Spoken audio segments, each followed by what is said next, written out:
Panic.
Yeah. Man.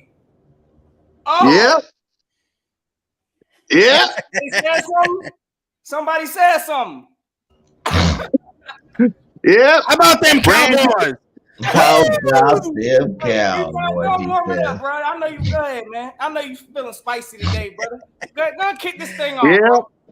Yes, sir. Yes, sir. Welcome to Broad Street. Welcome to episode 68, the 2022 week 17 edition of the Birds of Broad Street. Salute to Simone. She's with the family right now, our fifth member of the show. So Merry Christmas, Simone. We got you next week. But I am your host of the most, your boy, Mizzy Miss Cool Cat Kind, YouTube representing the Birds. Normally, it would be the four of us or the five of us doing the show. But apparently, someone wanted to join in for who knows what reason. Ladies and gentlemen, boys for life is on the show. So what's up, B?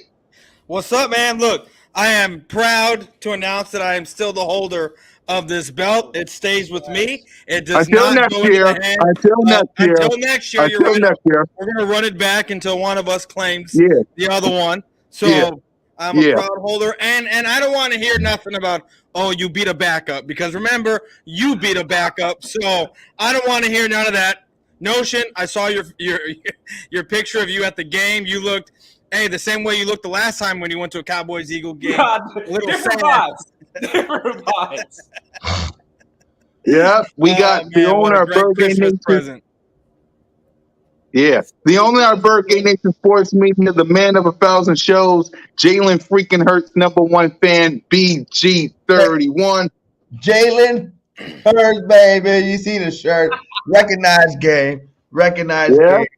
We And did it finally, again. I We can did say it the now. and finally, I can say the line that I couldn't even say last week because everybody was chirping. No, she gay. Warm it up, hell yeah. Warm up them L's this week, gang. Hey, we're gonna talk about it. Listen, you know what time it is. You know you want, you know you rocking with. It's your boy Philly Notion. I know I've been gone for a minute, gang. Listen, out here on the holiday vibes, visiting with the fams. Y'all already know, but I'm about to catch back in the swing soon. But hey, my man Trey Rock pulled up too. Trigger. Yes, sir. OPR one trigger Trey Rock. Hey, you already. Let's get it. Let's get it. Let's go check the 4K because last time I checked, we still in first place. We still got a goal to accomplish. So, hey, without further ado, hey, ring check. Y'all already know. Hold up. Let me bust out what we on the quest for, which, hey, listen, I know the Cowboys won their Super Bowl. We're going to talk about that here. I know Our Super Bowl. Yeah. We're going to talk about that, brother. But, hey, listen, if y'all new to the channel, new to the ride, y'all make sure y'all check out everybody's channel. Y'all know what to do. Go on, hit that subscribe. Y'all know come win, lose, or draw. We gonna talk about it. So, hey, gonna kick this thing off. I got some things on my mind. Like my man Boys for Life said, I pulled up to the game. I got to see it with my own eyes.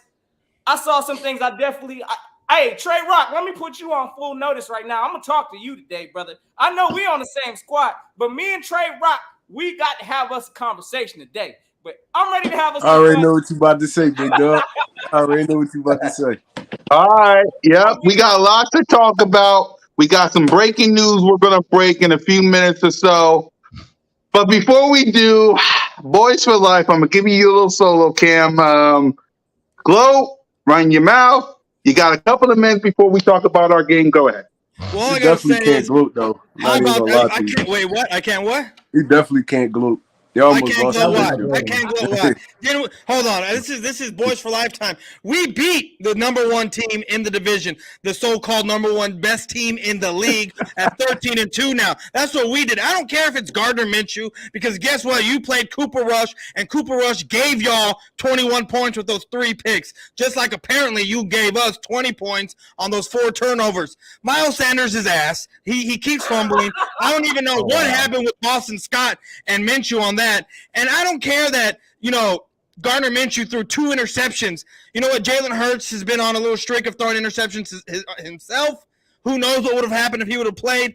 Either way, it does not matter. Dallas comes out with a W, beating them 40-34, getting 2 turnovers in crucial times.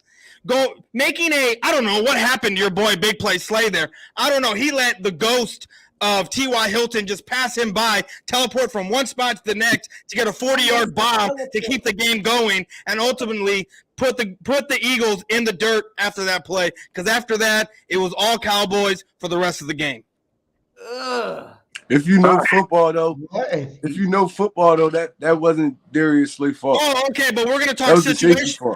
Okay, we can do that all day. But if you're gonna talk situation, but what are you gonna do? He was in a cover 3 shell, bro. I understand what he's doing, but Darius Slay played underneath on that play. I understand that, but what are you gonna do? Are you gonna give up the 20-yard route, or are you gonna play? It's 3rd and 30. What are you gonna do? What are you gonna do? You gonna keep hoping that he doesn't? If anything, that's a bad call for the coach. That's a bad coaching call. No, hold up. What was that? That was a bad what? Let him hear it. It was a bad coaching call. I'm not gonna lie. Right, it was a bad play call.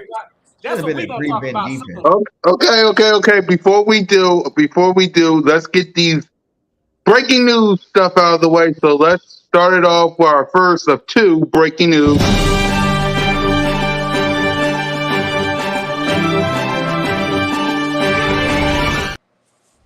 Yep. First breaking news. Lane Johnson is going to be out for the next 2 games, hopefully for the postseason, due to what the test reveals. That's a torn tendon in the abdominal area. And Avonte Maddox suffered a significant toe injury per Ian Rappaport and Mike Garafolo. He had his MRI today, and he's confirmed that he's out indefinitely. We'll see about the playoffs, but he's out indefinitely. Philly does have CD Gardner Johnson eligible to come off IR, and he play in the slot. So, before we get to our reaction to this game, Notion Gang, your reaction, then we'll go Bird Gang, then Trey, and I know Boys for Life going to be talking about this too. So go ahead, Notion, you first. Well, first of all, again, salute the Boys for Life, and sorry, Dallas Nation, for getting that W. Again, y'all did what y'all was supposed to do. I'm not even going to sit here and cut no excuses, because, hey, look, my man sliced up our defense. The defense folded at the end of this game. It is what it is. We was looking like straight up Charmin extra soft coming that 4th quarter. So, hey, salute to Dallas for getting this thing down, holding in there. But I'm going to be honest. Honestly, I was not really impressed by nothing that the Dallas Cowboys did. From a lot of the things that I saw, hey, call it what you want to call it, 4 turnovers. I don't know who's going to win any kind of game turning the ball over like that. What I need to talk to my man, Trey Rock, and probably some of my other Eagle brethren up here that was up in here giving Gannon flowers and all of this other nonsense. Listen, I told y'all, if there's going to be a reason we end up losing somehow, it's going to be because of Gannon. Now we got to trust this man from here on out into the playoffs to be making these solid play calls. Listen, one thing I'm going to give Dallas what they good at, definitely strutted up our zone coverage. When is Gannon going to adjust? When is he going to wake up and do the things that when it's clutch time, we need to step up on defense? I ain't see that not one time during that whole game. So, listen, this whole soft zone, prevent the big play, Gannon had one job, 3rd and 30? Are you serious, bro? Like, that was the defining point of the game. We out here looking like a documentary TV show, 3rd and 30. Like, I'm going to tell you right now, I'm not putting that play on Darius Slay. Like my man Trey Rock said, that was a bad garbage play call. If that is our prevent defense, we need to prevent Gannon from ever calling that play again. That was hot garbage. So salute to Dallas for getting that game. Getting it done in the clutch moment. It was good to see. Look, as Dallas was up in there rocking, I can't even hold them. They had the crowd going. They stole the momentum from the Eagles. Plain and simple. We folded up. Those are things, again, I'm not going to sit here and knock Gardner Minshew. He played a hell of a job, but evidently he ain't the it factor either. And I'm missing Jalen Hurts. Jalen Hurts would have dusted y'all. I'm going to go ahead and put that on tape too. But at the same time, salute to Dallas. I can't hold them. They did what they needed to do, shredded up our defense. I suggested resting starters before this game, but now we got to deal with Lane Johnson being out possibly for the year. Avonte Maddox, ain't no telling what's going on with that either. So, hey, we lost a lot in this game. I really don't see the point of what we played for. We didn't play for nothing. So we're going to probably see them again, possibly in the playoffs if they can get out the first round. But I tell you what, the Eagles need to handle business starting next week. Ain't no more play around time. We need to sew up this number 1 seed ASAP. I'm going to let my boys take it off because I'm very passionate about what I saw this Sunday, and it wasn't it. Yeah, for me, before I pass to the Bird game, for me, this game is, listen, on Cool Cat Mitch, the podcast earlier, Mitch can tell you, I congratulated all you guys. I said what I said, but listen, this game didn't mean nothing because all you had to do, it meant something because it was Dallas. It meant something because it was Dallas, of course. But all you had to do, whether it was Dallas, whether it's the Saints or the Giants, you win one game, you clinch the division, you clinch home field advantage in the number 1 seed. So what we lost, it is what it is. I ain't making no excuses. I am not doing it as much as I want to. I mean, Gardner Minshew played and not Jalen. Avonte Maddox and Lane Johnson got hurt. That's the only excuse I got for y'all. But outside of that, you ain't getting no more from me. And Eagles Nation, like Notion said at the beginning of the show, don't panic. You can panic because of that Jonathan Gannon, not his fault. Yes, it is. 3rd and 30, you can panic for that. That's the only, because me and Mitch went viral. Bird Game and JC went viral because of that 3rd and 30. But outside of that, don't panic. You handle your business versus the Saints, who Jalen Hurts is 2-0 versus the Saints, by the way. So if he plays, you handle your business versus the Saints, you rush your starters versus the Giants, and you go to the playoffs, whether it's the Cowboys, Tampa Bay, and whoever is the 6th or 7th seed, because you face the lowest seed. You handle your business then, and then we'll see what it is. Go ahead, Burke, and your reaction to this game, and Avonte Maddox and Lane Johnson. All right, before we get to that, I'm going to go ahead and get Robert Dredden's $10 super chat. Shout out to you, Robert. He's a boy for life. Congrats on the win Saturday. Hopefully we can meet in South Philly in 10-degree weather, negative 20 windshill, bringing Cortex, because this ain't Texas. Flying go fly. Shout out to you, Robert. Fact, we're not going to be in a nice big stadium if you guys make it that far. And then we missed a couple more up here. We got one from Life's Crazy. Said, we don't care. Right tackle out, cornerback out, and no excuses. All right. I feel you. And then we have Minshew put up more points than Hurts last time. Okay. Well, the bottom line is, guys, we beat ourselves again.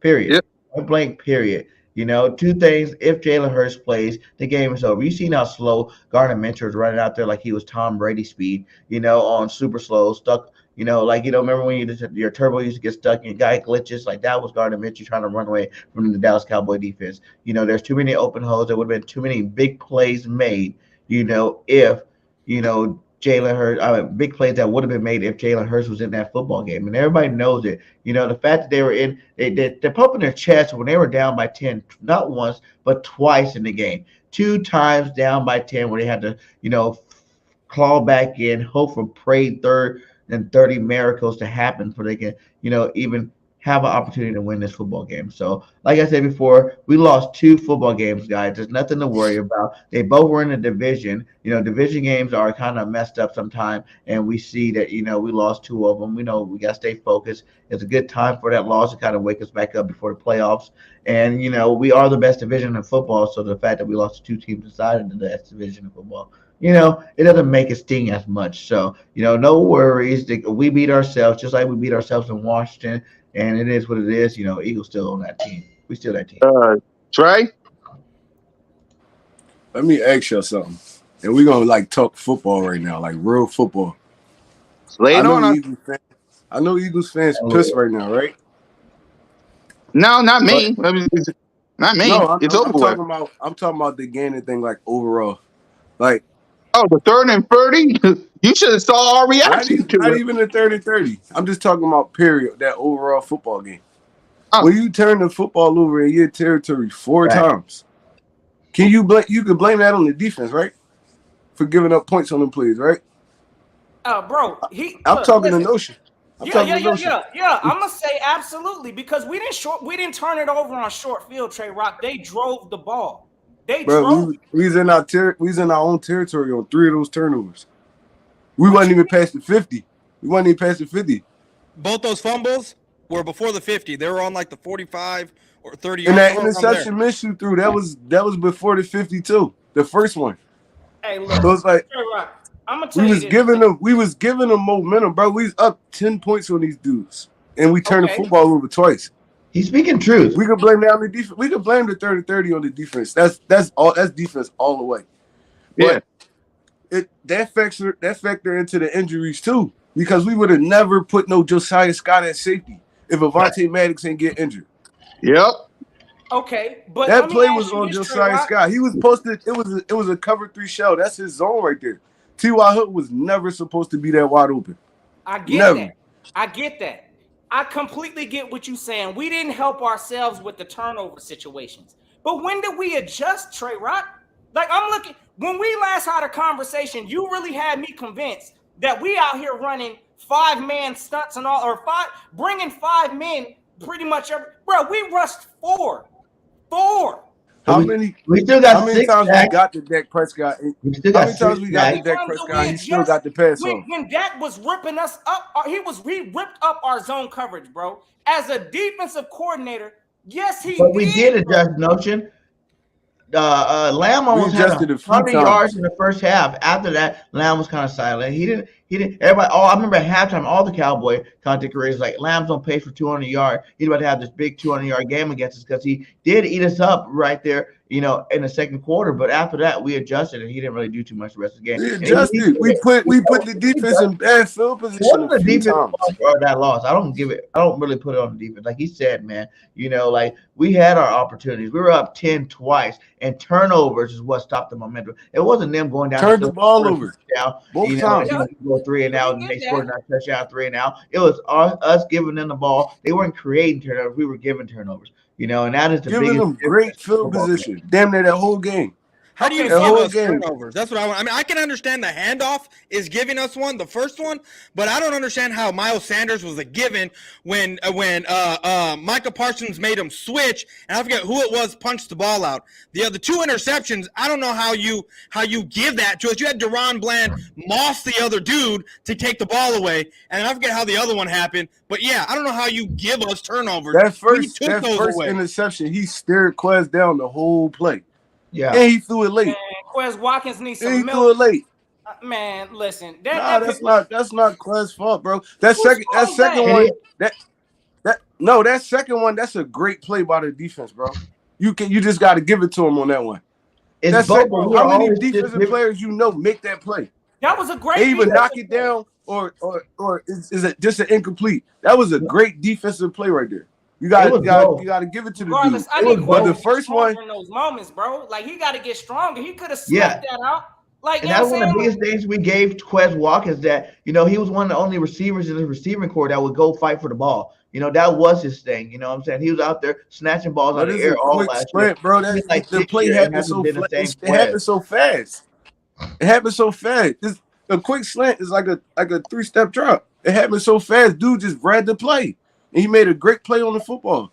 Sometimes you got to give it to the defense, bro. You got to. I did both. You I feel like give he it to him. fall harder.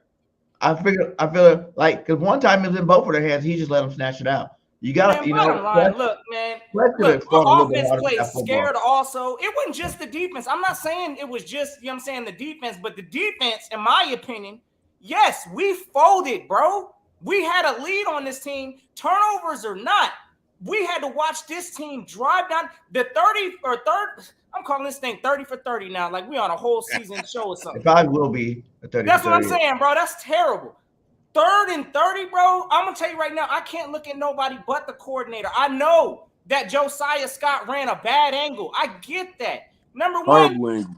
Oh, yeah, it was terrible. I'm trying to figure out where Blankenship was. I gotta look at the all 22, honestly, just to see where we was at. Was going out. And believe it or not, like even Josiah Scott wasn't getting first team reps all week. It was the first game back from Mattis. He got that's what I'm trying to say. He had a trash game. He had a trash game. You know, because most of those yards that even Lamb got came out of the slot when Josiah Scott was on coverage with him. You know, not a lot of those big plays Lamb was making, you know, was on either Slay or Bradbury. Most of them came out of the slot. And I was wondering why Gannon didn't adjust or why didn't Slay say, put me on him, you know, but he did. Like I said, he slowed him down that second half. But it's like the whole factor of it is Avonte Maddox going out that game killed us. It killed us because the whole first 2 quarters when he was in, he was making plays. Making plays. Remember they tried to run, he was on hella tackles. And remember when they tried to run that trick play? He ate that whole play up. So it's like him going out, it scrambled the whole defense up. Because Blankenship not really a safety, bro. He like a linebacker for real. He like a dude you could put in the box. Epps, same dude you could put in the box. We missing Gardner Johnson, bro, bad right now. We're missing him bad right now. But as a defensive coordinator, Trey, you got to know your personnel, brother. Like I understand that, but in game, it's harder to adjust in game because now you just throwing dudes out there hoping it stick. It's harder to adjust in game. Josiah Scott not no safety. He a nickel corner. We had to put this dude at safety because of the injuries.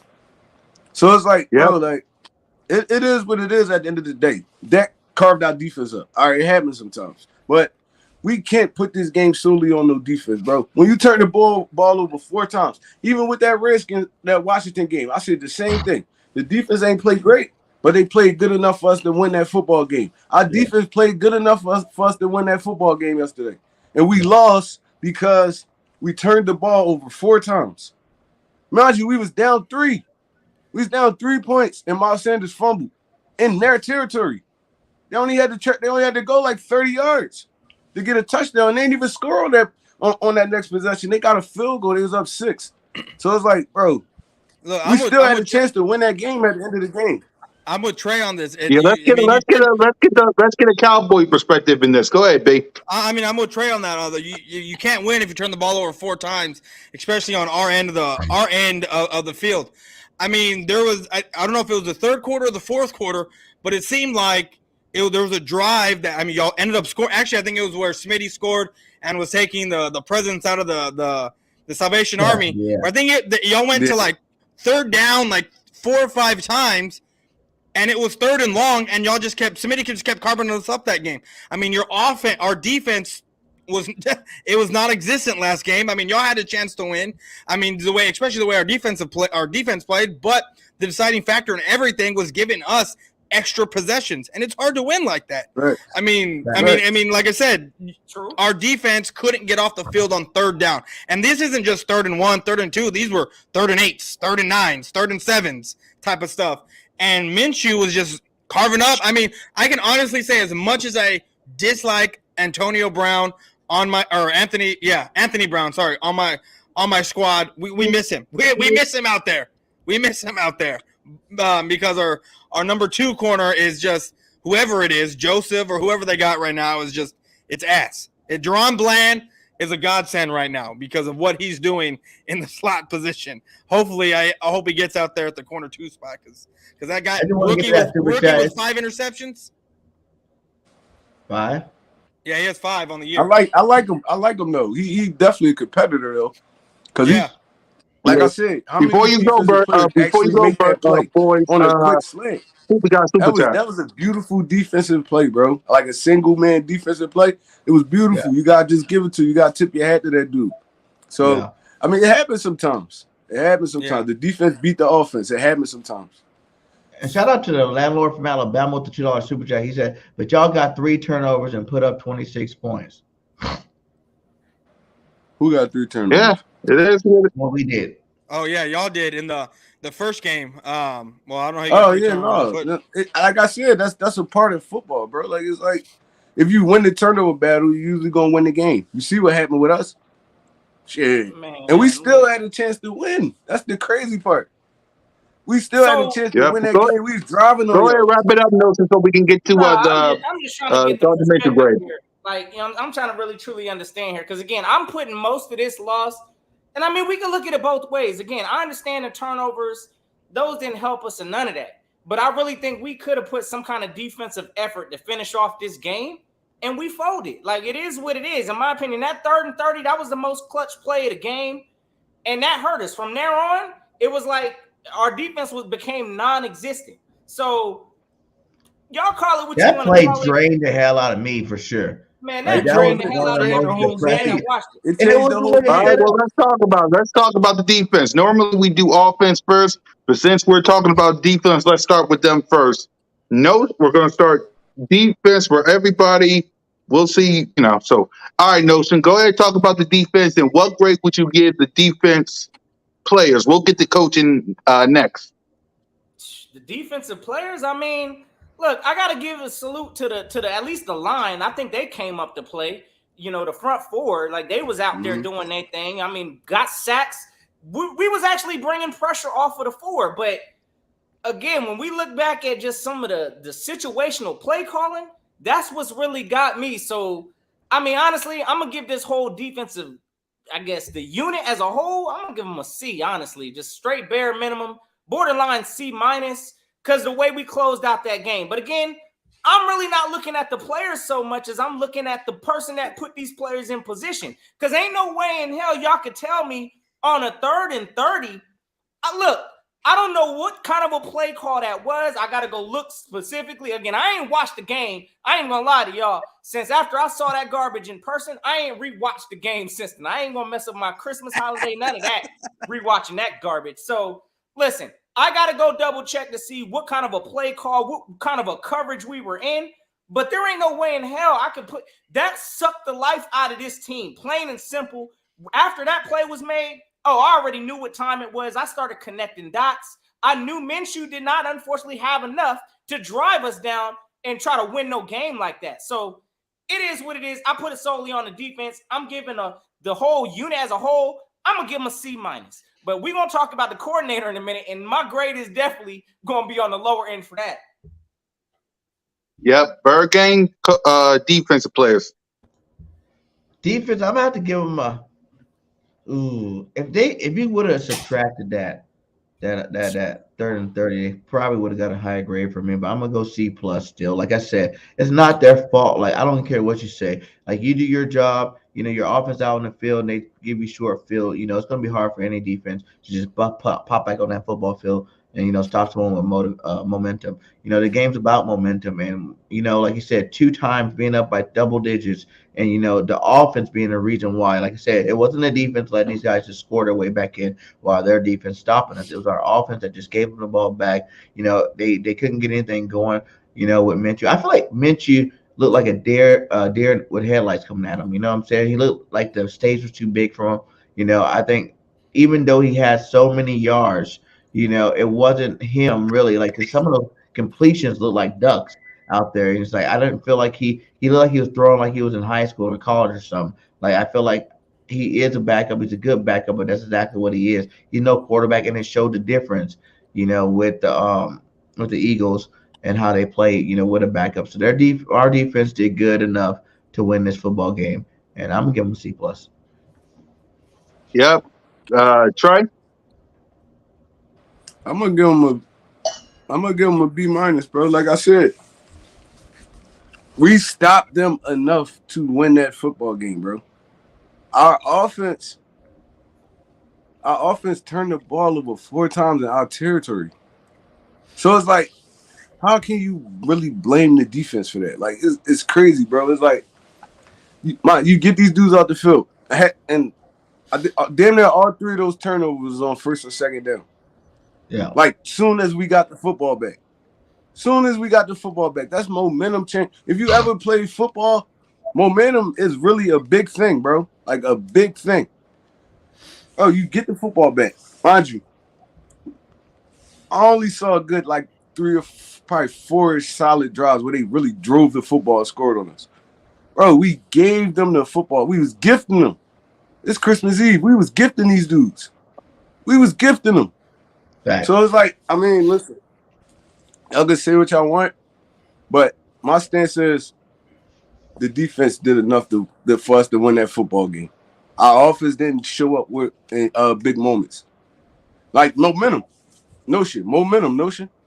Hey, listen, I'm hearing you, Rock. I'm not even listening. I'm just Hold on, Nelson. Let's get Boys for Life perspective. As a matter of fact, boys, you can grade your defense. What grade would you give your defense? I mean, if we didn't get 4 turnovers, I would have gave my defense a straight F.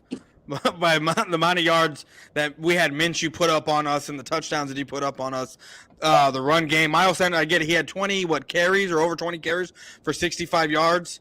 But with those 4 turnovers and keeping our defense, keeping our team alive, I'm gonna have to go C+. I'm gonna have to go C+ just because you let Minshew, who by the way was a starter at one point, put up damn near 400 yards on us. He put, I think it was 355 with 2 touchdowns and 2 interceptions. We didn't even sack the quarterback once. Yeah. Not at all. Not at all. Not one time. Not at all. The most we got that I saw any type of pressure on Minshew was a couple of times where we made him run out of the pocket. That was it. We didn't even touch Minshew. He didn't get on the ground not one single time. So we haven't had a sack. We have 1 sack in 3 games. We've given up 97 points in 3 games. So, the only thing that's keeping us alive right now is what keeping us alive last year was we have a high turnover rate now on our defense. We had 4 this week. We had a couple of the week before. So that's what's keeping us in these games. So for me, I got to go C+. That's what I got to go. Yep. Go ahead, Nelson. Respond to Trey, and then we'll get to the coaching staff. No, I'm just, again, I'm really, and I'm curious to know from Trey. Since you think our defense did enough to win this game, what did our offense do? Because I'm reverse on that. I think our offense, bro, we put up 34 points. I think that should be enough to beat any of these teams. But in this all league. that wasn't offense though. No, Josh Sweat scored. Okay, right? there was one that was a pick 6 on there. Okay, so what, you want to take out a touchdown from that? But look at this, Joe. No, look at this. Our offense gave up the ball 4 times, right? For 20 points. That's 20 points. 4 times, 20 points. Notion. 20 points, and our offense only scored 26 points, which theoretically speaking, you should win the football game because you scored more than you gave up. But at the end of the day, they put up points too. Besides the ones that we gave. Bro, we knew coming in though that Dallas was a high power offense. We knew that coming in. You can't turn the football over and get these dudes the ball back. You can't.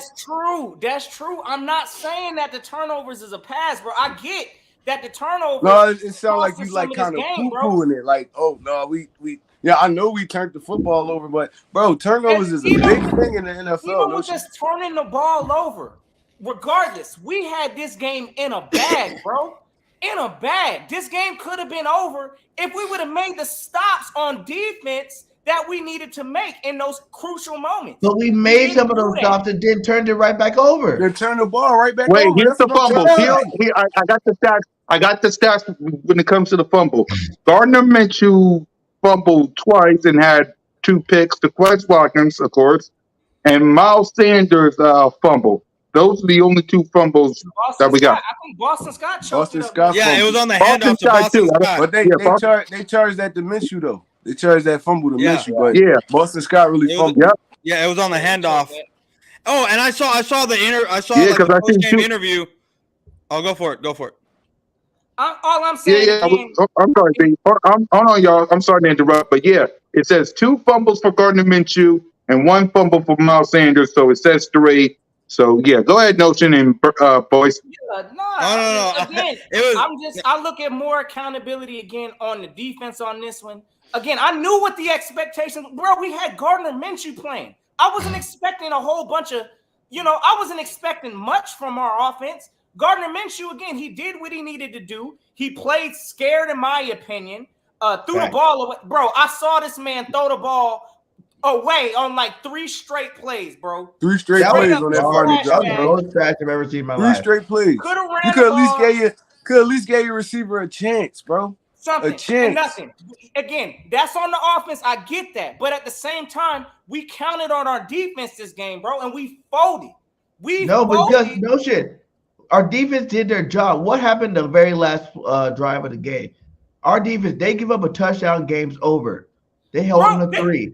They're only up by 6 now. Our offense had the ball with plenty of time to go score and we beat the football game. Everybody thought we were going to win. That's how much time we had. Our defense did their job. They stopped them. We were down by 1 score. We could have won with a touchdown. We started driving down the field, and Minshew becomes Minshew again. It looks like trash. I'm with Notion on that. Y'all are lucky we didn't go for where it was. I actually thought we were going to go for it because I was like, okay, it's either we let them drive down the field, they kick a field goal, tie it up, you go into overtime.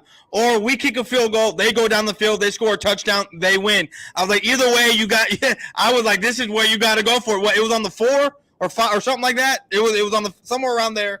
And we kicked the field goal, and then we stopped y'all know what happened. 3 straight plays. Why would y'all go for it there? That wouldn't even have made sense. I mean, it was 1st and goal. Yeah, I get it. 3 straight plays on 1st and goal, 2nd and goal, and 3rd and goal. Yeah, you stopped us, and we were, like I said, we were inching our way into the end. I mean, I think that play started at inside the 10. I mean, when it was 1st and goal, and then you stopped us, we were all the way down to the 4 by 3rd and goal. I mean, who knows what you hand the ball to Zeke. Miles fumbled at odd 20, so y'all only had 20 yards to score a touchdown. So why go for it on 3 straight? Make us score.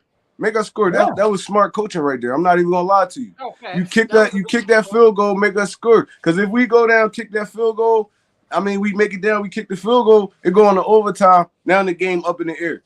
Make us score a touchdown. That was good coaching. That was great coaching. Y'all missed that 4th down. All we need is a field goal instead of a touchdown. To take the game into either overtime. And we was driving on y'all all game. Besides like the turnovers and all that, we was driving on y'all all game. Why put your team in that position? That's a great coach. See, man, you gotta really think football sometimes. You get me? Mm-hmm. I know we think with our heart, but you really gotta think football. But at the same time, and I get it. But at the same time, y'all would have been at the 4-yard line and had to have gone 90 seconds to get to at least to the 45 on the other side. We still had 3 timeouts with one timeout. One timeout. We only had one timeout. I think you only had one. You only had one timeout. Anything can happen in the NFL, though. You know that. Right. So yeah, I know. I mean, it was good coaching. Like I said, they did their thing. My point is our defense. That won y'all the game ultimately because we had to score a touchdown instead of a field goal. So it was smart coaching. It was smart coaching. Yep. I'm not even gonna lie to you. So we were in field goal range. We're down to the 19. So we drove down with the time we had. If you guys would have scored a touchdown, it would have been over. But we still had this would piss me off, yo. This would piss me off about the offense. It was 4th down, but we still had a chance to get a 1st down. Why are we going for the end zone? We got a timeout. No, you didn't have a timeout anymore at that time. Now we have. You didn't have it no, y'all didn't have no more. Y'all didn't have any more timeouts. We had one more timeout. No, you didn't. You already had used it. We ended the game with a timeout. That's how I know we had a timeout. No, you didn't. No, you didn't. I know you did. I know you. The timeout, mind you. He hit Smitty for a 26-yard jump. Boom. Hit Smitty again. Y'all called the timeout with 19 seconds left. No, we had one timeout. We had a timeout, bro. We had one left to burn. It was 4th down, but we didn't. It was 4th down. We had a timeout. We could have got the 1st down and called the timeout. We going for the end zone on 3 straight plays, and then Minshew throwing the ball away. Like, bro, it don't make sense. We didn't drove all the way down here, did all this work for nothing. For nothing. All right, we went defense. So let's grade the offense as a whole. As a matter of fact, no. As a matter of fact, let's start coaching because I know y'all. I know, Berge. We're all. So this is what we'll do: coaching. Notion. I know you want to I know you all up on the coaching. Go ahead and talk about it. I mean, what coaching side are we talking about here? We talking about the offense or just Both. all the coaches? All of them. I mean, honestly, again, just watching, y'all take it for what it is. I'm still not sold on Gannon. Again, I'm still to the point that come playoff time, if we lose a game, I'm pretty confident it's going to be on the defensive side versus the offense. I'm giving the offense a borderline pass because I know we didn't have Hurts out there. And Hurts, and y'all can call it what y'all want to call, but Hurts would be making plays that some of the things Minshew, I'm sorry, couldn't get it done. He's not athletically gifted enough. As we all saw also, which I'm sure we're going to talk about, Miles Sanders. That's another one on my list today. We'll get to the offense after this. But as you can see, when Jalen Hurts is in the game, our whole running game opens up, right? Yep. We didn't get none of that with Gardner Minshew. And in my opinion, I mean, Gardner Minshew, he played average. He did what he had to do. As far as the coaching staff offensively, I'm gonna give him a C. I mean, again, I don't think that we used the most creative play calls that we could have used in this game. Again, it is what it is. We were kind of going out there barely, staying afloat on offense with Gardner Minshew. Defensively, again, that play is going to stick out for the remainder of this. That is a memorable play. 3rd and 30. I'm looking at the coordinator. I don't care. That's going down in the history books. Motion. Facts. That's going down in the history books. Bro, I'm saying it got to, bro. That one stung. So I got to look at the defense again. I think we had our opportunities to close this game out. As ugly as we performed in there on the offensive side, I put a lot of expectations on our defense. I needed our defense to make a stand. We didn't do it.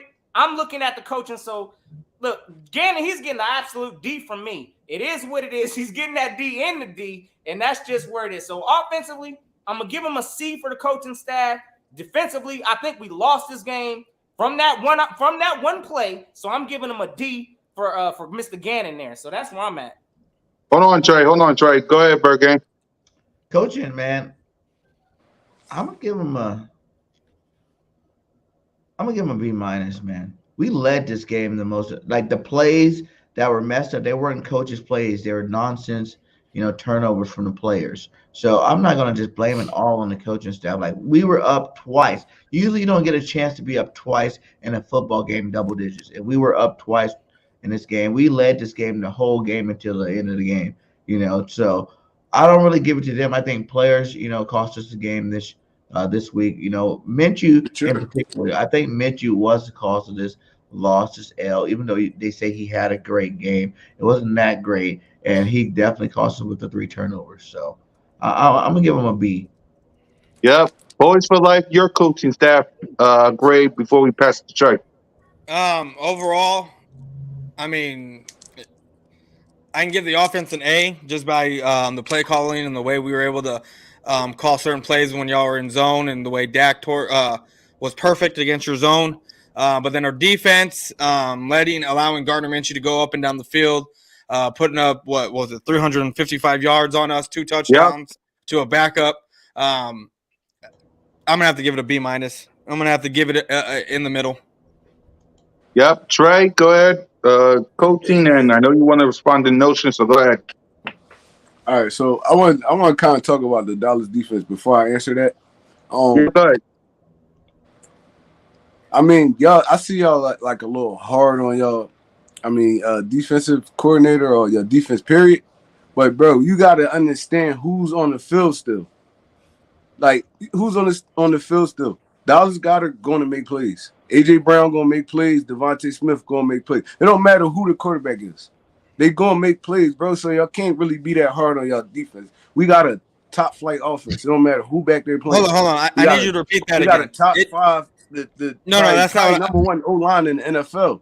So if it doesn't matter who the quarterback is, right? There, you see the 49ers with Brock Purdy. Brock Purdy ass on any other team. No, I get it. Other team, bro. But what you're saying is that you can put any quarterback on this team, and you still got the playmakers, right? What I'm saying is we have playmakers. I knew you would go there. Every good team. You reach it. I knew you would go there. You can say he can say what he wants. I'm just saying, when you got a dominant offense, any competent Gardner Minshew, not trash. Any competent quarterback gonna make plays out there. They're gonna get a playmakers the ball. Like I said, you see Brock Purdy. Brock Purdy ass on any other team. I get it. But Dallas Goedert didn't even really make any plays, did he? I don't even know. He made a couple plays. He made a couple plays. He mossed the shit out your safety. Whoever y'all safety was, he mossed the shit out of him on that 3rd and 12. Oh, he made some plays in that game. So a good game. I mean, AJ Brown had a quiet 100-yard game. AJ Brown had a quiet 100-yard game, and Smitty took over that game. I mean, there was plays that he was. I mean, he took over that game. I mean, like you said, it don't matter what quarterback's out there. Y'all still got a top 5 defense, and y'all still. I mean, I was saying this on a couple of other streams that if y'all played a lesser team, y'all blow that team out. A lesser team, you blow that team out with Minshew. It doesn't matter because, like you said, we still have a top whatever defense we got, and you still got your playmakers out there. And you're right, any competent quarterback. Any competent backup or former starter backup is going to do what they did against our defense because of the playmakers you got out there. But like I said, a lesser team, y'all destroy them and y'all blow them out. No matter what quarterback you got there. I feel like Hurts just take this offense over the top. You could put any competent quarterback back there, and your playmaker's going to make plays, but he changed the whole dynamic of the offense. He's that extra step you need to win games. You know what I'm saying? He motivates them. He makes players play above their skill level. It's not even that though. You got to worry. You got to worry about more when Hurts on the field. A good quarterback going to make you look good, like a stay in games. But a great MVP caliber quarterback will take you over the hump and win games. I swear, dude, if Jalen Hurts was playing, we win by double digits easily. None of us would even been sweating that game at all.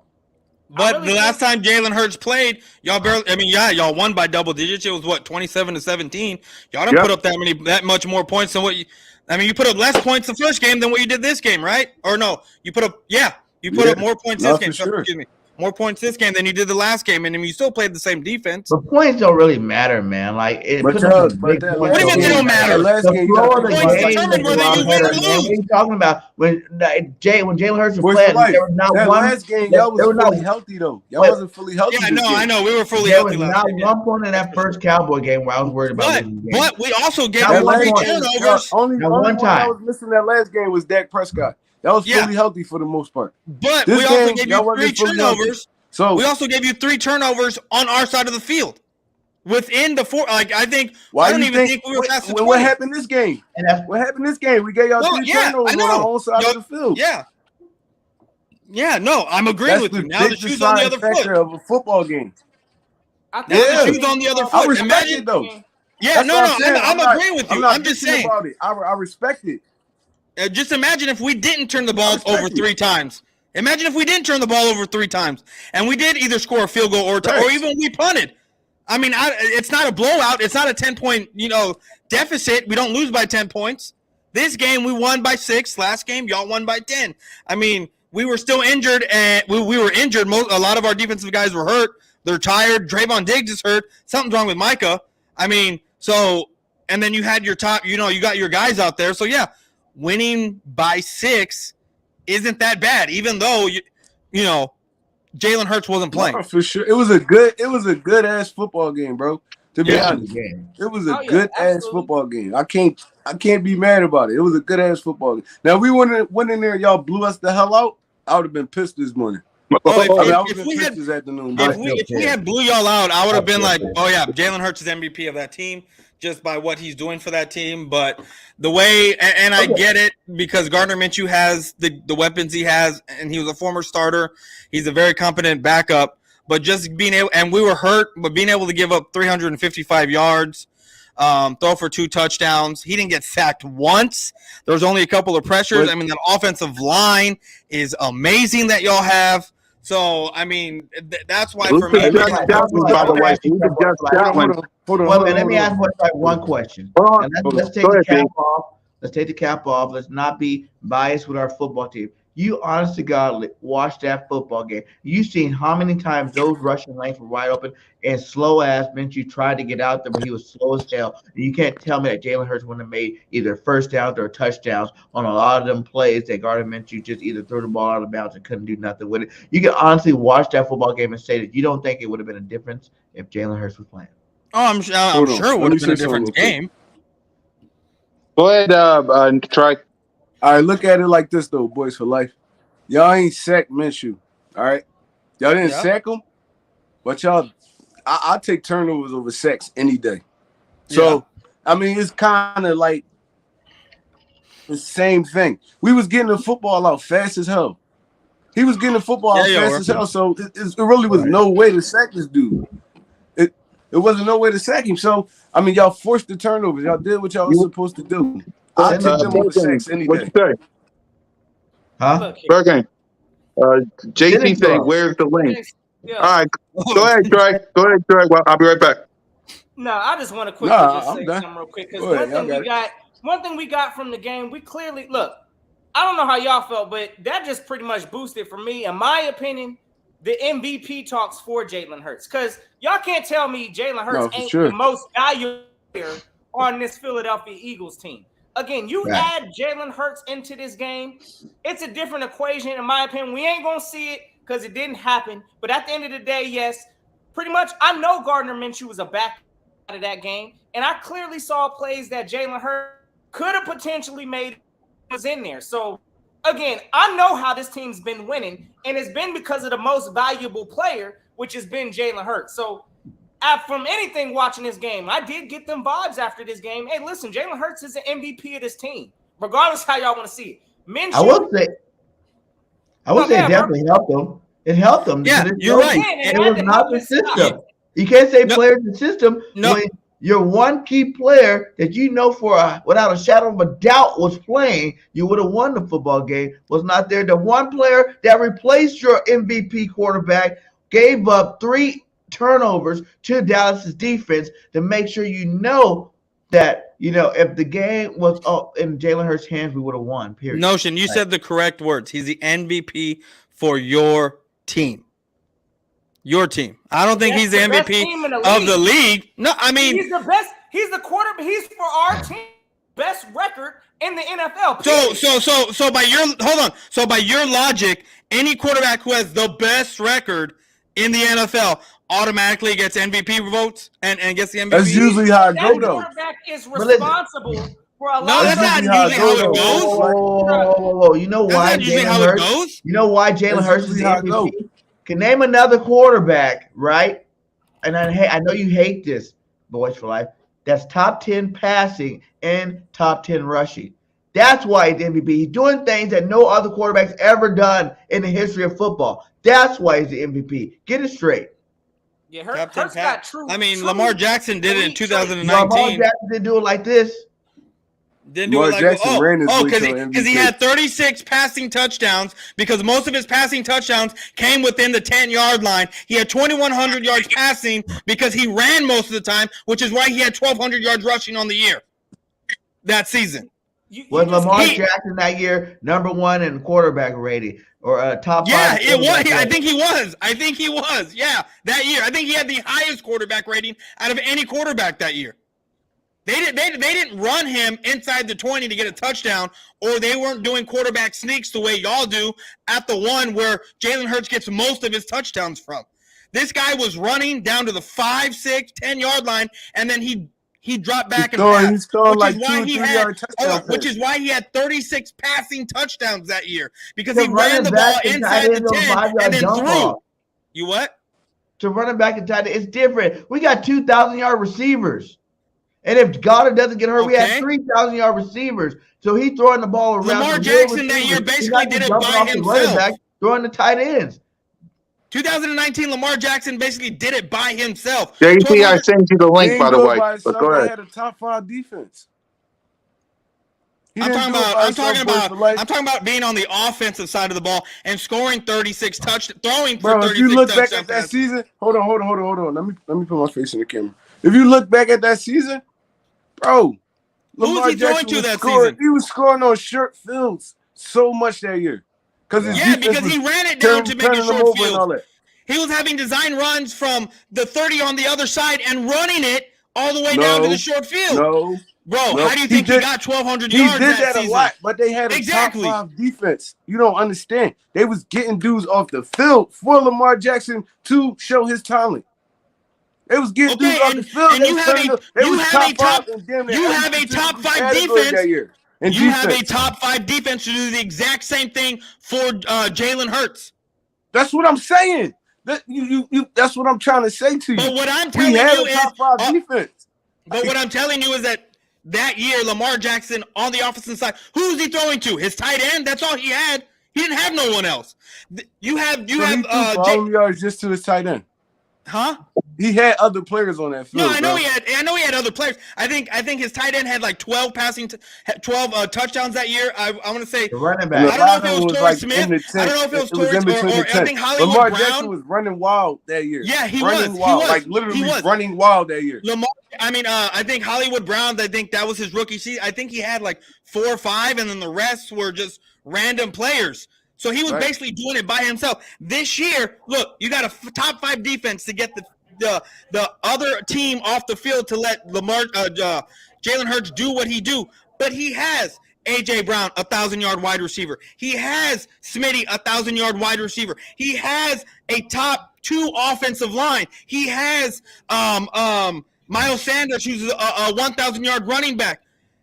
Lamar Jackson did not have not even close to that. But Jalen makes all them players better, Let's keep JC in here. Let's get JC in here. What's up, JC? Go ahead and get in there. Last year, bro. You gotta understand. Hold on, JC, before I let you, I want to know how he made them better. AJ Brown was already he's been a 3-time 1,000-yard wide receiver. No, he wasn't a 1,000-yard receiver last year. He had 1,000 yards like 1 year, and the other one's like 900 yards, or 2 years, and he had the other one with 9.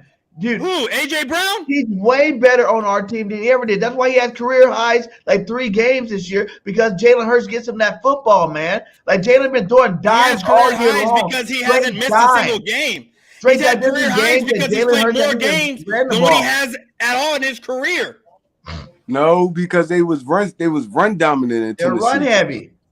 He wasn't getting as many targets as he's getting right now. That's what it was. Miles Sanders doesn't get as many yards. So 2019, AJ Brown had over 1,000 yards. 2020, AJ Brown had over 1,000 yards.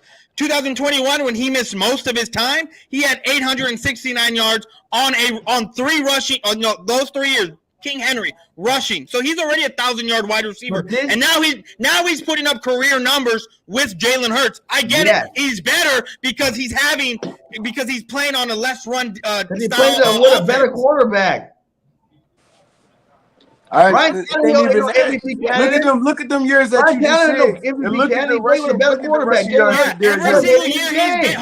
Every single year he's been in the game, minus this year, he's missed at least 2 to 3 games. And he's on a run-heavy defense. Run-heavy offense. Imagine if he wasn't on a run-heavy offense and it was mainly passing. We are a run-heavy offense too. We not a run-heavy offense. We balance, and he's getting majority of the target. So it's like even in Tennessee, he was better than any of those years that you named that he went over 1,000. How many yards AJ got this year? Like 13, 14 almost. 1304. Yeah. And those other 2,000-yard games, how many yards he had those years? 1051 and 1075. But again, he missed 3 games each of those years. I'm not saying he would have had 1,300 yards or 1,100 yards or anything. I'm just saying he missed time. Bro, this season he hasn't missed a single game. Let me respond to all this real quick. Wherever you go, he's gonna be a good wide receiver, bro. Yeah, that's why for me. This is my thing about this. Y'all are making my case at this point by telling me he's a good wide. Here's my thing. Here's my thing about was a good wide receiver before he got the Who? Dak didn't take this dude over the top. He took Dak over the top. For real. Who? Oh, Cooper? Yeah. Oh yeah, I agree with you. That's any wide receiver. When T.O. came here, our offense looked extremely better. Yeah. Any good wide receiver, great wide receiver in this league will make your offense look better. Aaron Rodgers and Devontae Adams went to the Raiders, not as good as quarterback. He don't look as good. He's still good, but he doesn't look as good. Y'all really see That's the thing with Dallas fans. Y'all really try to discredit and discount. It is what it is. You're seeing the most valuable player. It is Jalen Hurts. Whether y'all want to agree with it, whether y'all want to, try to downside the, A.J. Brown, he's a top receiver. Smitty's a top receiver. Who's throwing Bulls the ball? The MVP of the league, in my opinion. Again, I'm not sitting here saying Jalen Hurts is the best quarterback in the NFL because that ain't what the award is for. But most valuable, I don't see how you can't make that case, and y'all shouldn't be shocked that, if he does get that award. It is what it is. I'm going to say this. Before I let you respond, before I let you respond, by the way, JC, what's up, my brother? How are you doing? So, hey, yo, I'm just sitting back, relaxing, listening to all this BS is coming out, Boys for Life out. But it is what it is. I expected this. You know what I mean? It is what it is. Hurts will never get any credit, but it's okay. After this season is over with, Super Bowl MVP, holding up the Lombardi trophy.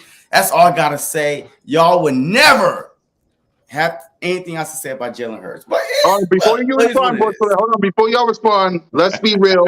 Because according to Jalen Hurts, nothing of the opinions of sheep deposits the bank, and he don't really give two Scooby snacks about no MVP. What he cares about is winning the Super Bowl.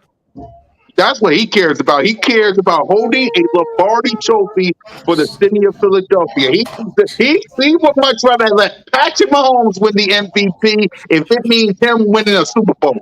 So as much as we can go back and forth of Jalen Hurts MVP, what the man really wants is Super Bowl. That's it. But go ahead, boys. So I'm going to sit there and say this. A couple years ago, when Dak had Amari Cooper, he had Michael Gallup, he had CeeDee Lamb, he had a top offensive line, he had a 1,000-yard running back, he had all that, he had a top defense. What was I hearing out of Eagle fans' mouth all year? It's not the quarterback, it's the system. You can plug any quarterback in there, and then they will still have, because of the type of players we have. Now the shoe's on the other foot, and y'all want to basically scream victim and sit here and say, "Oh, you're not giving Jalen Hurts any credit for what he's doing." Look, I'm the biggest Dak doubter out there, one of them. Yeah, we know. I'm over here giving my man credit because of what he did if we're going to play that game. So I don't want to hear no nonsense of Jalen Hurts has this and has that, and he's leading, so he's the best player on that. Dak was the same thing a couple years ago with 3 1,000-yard wide receivers and a 1,000-yard running back and with Dak the top 5 offensive line. He was a top 3 MVP candidate too, wasn't he? He was a top MVP, but exactly. But what I'm getting at is y'all were sitting here saying it was a system and not the quarterback. So now I'm giving it just like I got it, and y'all are over here wanting to argue the way. You know what? Wait a minute. Wait. We had 7 years of watching Dak trash ass. Okay, so the problem is this: we had 7 years. This is Jalen Hurts' second full season starting. All right, agree. This dude is in the MVP conversation. Second full year starting, leading a team to 13-1 before he got hurt. And we all saw on Saturday, if Hurts was there, this game would have been different. But Dak, y'all won 4 games like this season. Y'all won 4 or 5 games. Cooper Rush, blah, blah, blah, blah. Y'all hyping up, Cooper Rush. Y'all lost to the Eagles. We was not hyping up Gardner Minshew. We know for a fact that Jalen Hurts is our guy, that we don't need nobody else. But the problem is that, to me, is, okay, a top 10 to 15. I'm going to say this. I get it. Wait. No. Oh, I thought you were done. Okay. Yesterday, on Saturday, Dak threw a pick 6, right? Mm-hmm. I get it. This dude, why is y'all team worse since he came back defensive-wise than when he was out? Talk to me about that. That's all. Well, we have a few turning injuries. the ball over at a high rate. We have a few. He's turning the ball over, putting our defense back out there more than what it should be. And we're missing our number 2 corner, and we're missing our slot corner, even though we have Delon Bland. No, that just happened. That just happened. He's been back for 8 weeks. He's been back for 8 weeks. What just happened? Tell me why your defense is worse since he's been back. Go back. Hold on, what just happened? Back last week. What do you mean? What? Anthony Brown's been out for like 3-4 weeks already, and then Jordan Lewis hurt himself while Cooper Rush was 8 weeks, bro. 8 weeks. So stop going back 2-3 weeks. What? Don't what me. You hear what I'm saying? Yeah, Anthony Brown's been out for like 3 weeks already. 3 weeks already. So what happened to the 8 weeks? What the 5 weeks? Where they at? In all reality, in those 5 weeks, the only team that we've lost to while Jordan Lewis was still playing or whatever was Green Bay. But your defense been worse since Dak been back. Why is that? Bro, until 2 weeks ago, your team and my team were in the top talks of most sacks in the league.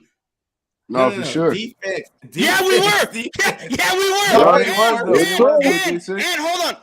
And our turnover ratio went up higher because of the defense. Last week we had 4 turnovers. This week we had another 4 turnovers. With Dak Prescott back, we've been the number 1 offense, scoring over 30+ points a game. What are you talking about? And Dak got 13 turnovers in like 8 weeks.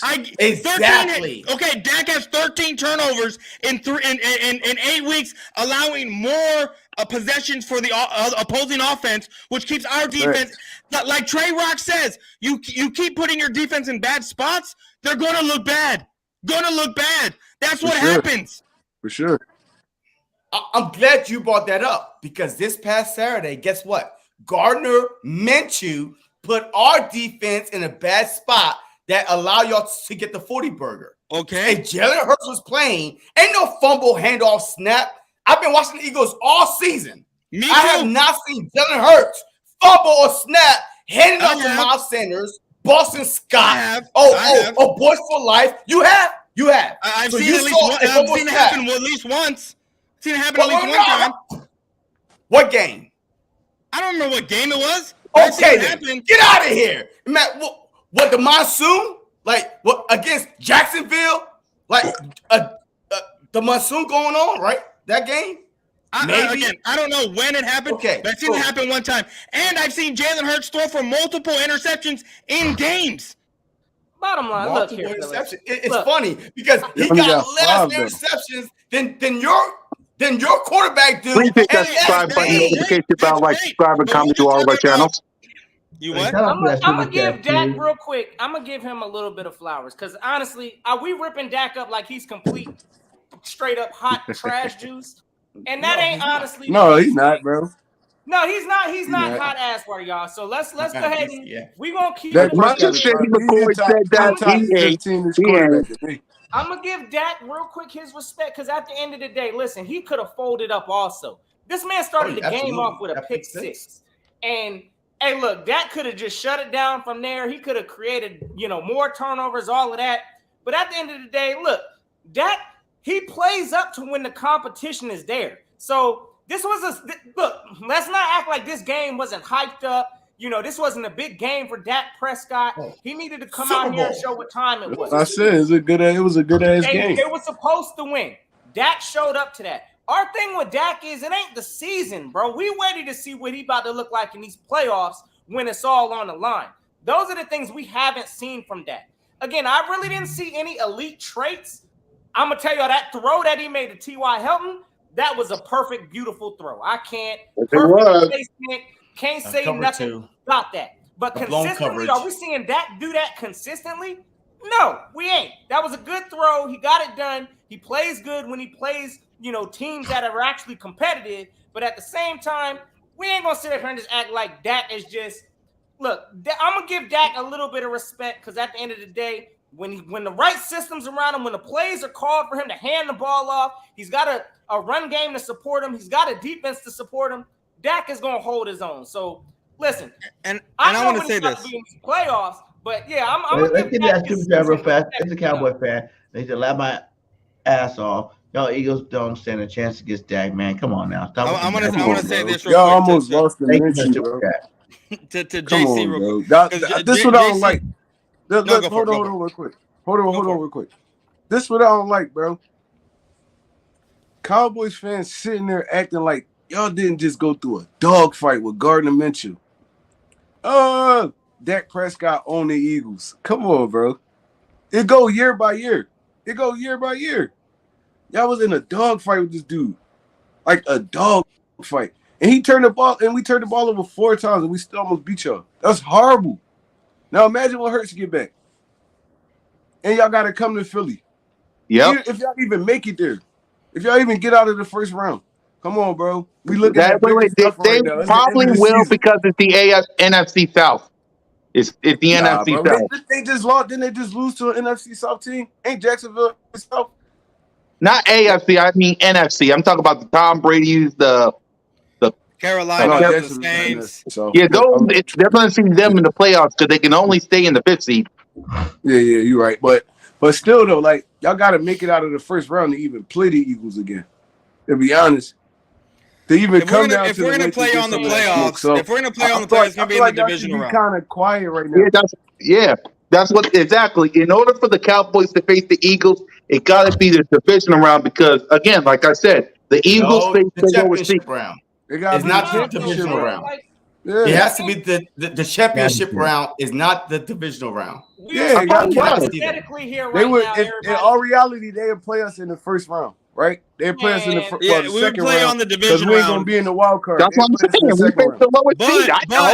But I'm gonna say we either might play on the divisional round, or if Green Bay sneaks in, I see them taking out the Vikings, and then y'all end up playing Green Bay in the divisional round if they make it in the playoffs.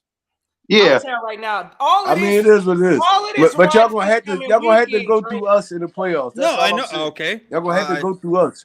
We over here really talking like we got this thing sewed up, gang.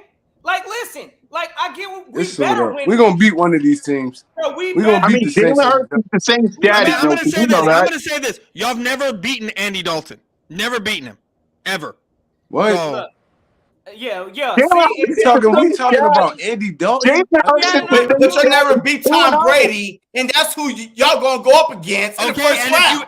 Hold on, and if you ever heard me, but you never beat Tom Brady.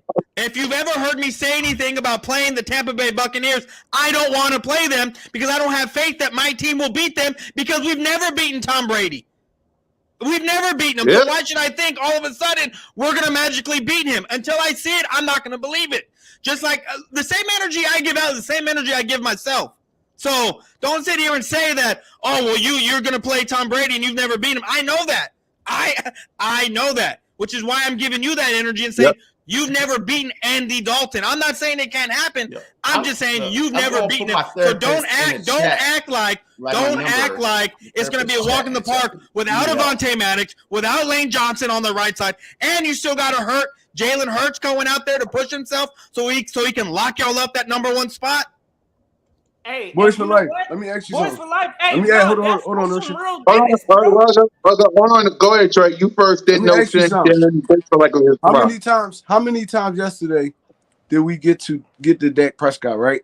And he broke out of the sack and threw a good ass pass, right? Yeah. Andy Dalton don't stand a chance, bro. He don't stand a chance with that pass. I understand that. Just like Tom Brady's not going to stand a chance if we get to him. I'm just saying we've never beaten Tom Brady. Y'all have never beaten Andy Dalton. I'm giving myself the same energy I give y'all. That's it. We only played Andy Dalton like 2 times. Right. Yeah, he was in Cincinnati. We wasn't playing Cincinnati every year. No, but we beat y'all. We beat y'all with Andy Dalton. Who? The Cowboys? Yeah, remember in 2020. We beat y'all. Oh yeah, guess what? Guess what? Yeah, you know what? It's funny. All I'm saying, even bring that up. Like, we counting our chickens right now before. Look, all I'm saying is this. We need to take care of business this Sunday, period. And it is any given Sunday. Honestly, we had an opportunity to get the job done this past Saturday, but we choked it. So, I mean, I'm kind of with Boys for Life. I'm not going to be like Dallas and be looking ahead, to the playoffs and all of that like we got the number 1 seed already, because we don't. We need to finish and handle up this business. Come on Sunday, because if we mess around and lose to the Saints, or if we decide we're going to rest Jalen Hurts or whatever the case may be, oh, yeah, we don't want to be playing no Giants team fighting for their playoff entrance to get in there because we're going to get their best also. So all I'm saying – no, go ahead. I feel like let me tell you this. The Saints are also fighting for a playoff spot. They're also fighting for a playoff spot. They are the Panthers and the Saints are one game behind the Tampa Bay Buccaneers. One game behind. They're playing also. It's not like they're just gonna roll over and let y'all win. No, they're playing for a playoff spot as well. They ain't eliminated. Man, they ass, bro. The Saints is ass, you're not gonna have your best player on your offensive line. Period. He's gonna be gone. That's fine, though. And you don't have Avonte Maddox. And you're not going to have Avonte Maddox. And just because C.J. Gardner-Johnson might be cleared off of IR, they've already said it don't mean he's going to play. So that means you're still going to have Scott out there messing up the offense the way he did. But we still got our front seven, though. We still got our front seven, though. All that Trump, all that. We've won with all those ass, bro. I watched like 5-6 games with these dudes. They can't protect at all. They O-line is ass, bro. We gonna eat. Rock, I completely agree, bro. Like, I don't think this is a team we are better than. We should take care of business against these Saints. But all I'm saying is, at the end of the day, brother, we ain't got the one seed. I wouldn't be surprised if we beat these dudes by at least like 27, 30 points, bro. We'll get there. We still didn't grade the offense yet, so we'll get to our prediction and preview on the Saints and the Titans, because Boys for Life got the Tennessee Titans coming up, so we got to preview that for him too. So let's grade the Titans, bro. They gonna smoke the Titans. Well, we were supposed to smoke the Jags. The Titans just falling apart right now. They falling apart right now. Yeah, they are. Yeah, so let's go ahead. Rookie quarterback. I mean, I never got to say what I wanted to say to JC. All right, go ahead. All right, you know what? Go ahead. Finish up, boys. All I wanted to say was he said that Jalen Hurts is in his third year, his second full year, and he's in the MVP talks. Well, my quarterback was in his rookie year, made offensive rookie of the year, and was in the MVP talks that season too. So I just want to throw that. And Zeke ran for comparing a 7-year starter to a 3-year. Okay, Zeke ran for down there 1,700 yards that year. No, but we're also comparing. I thought he had 18 that year, but I think he only had 16. Yeah, he ran for down there 1,700 that year. He was like, I think like 3 yards away from like 17. Your argument is already dead.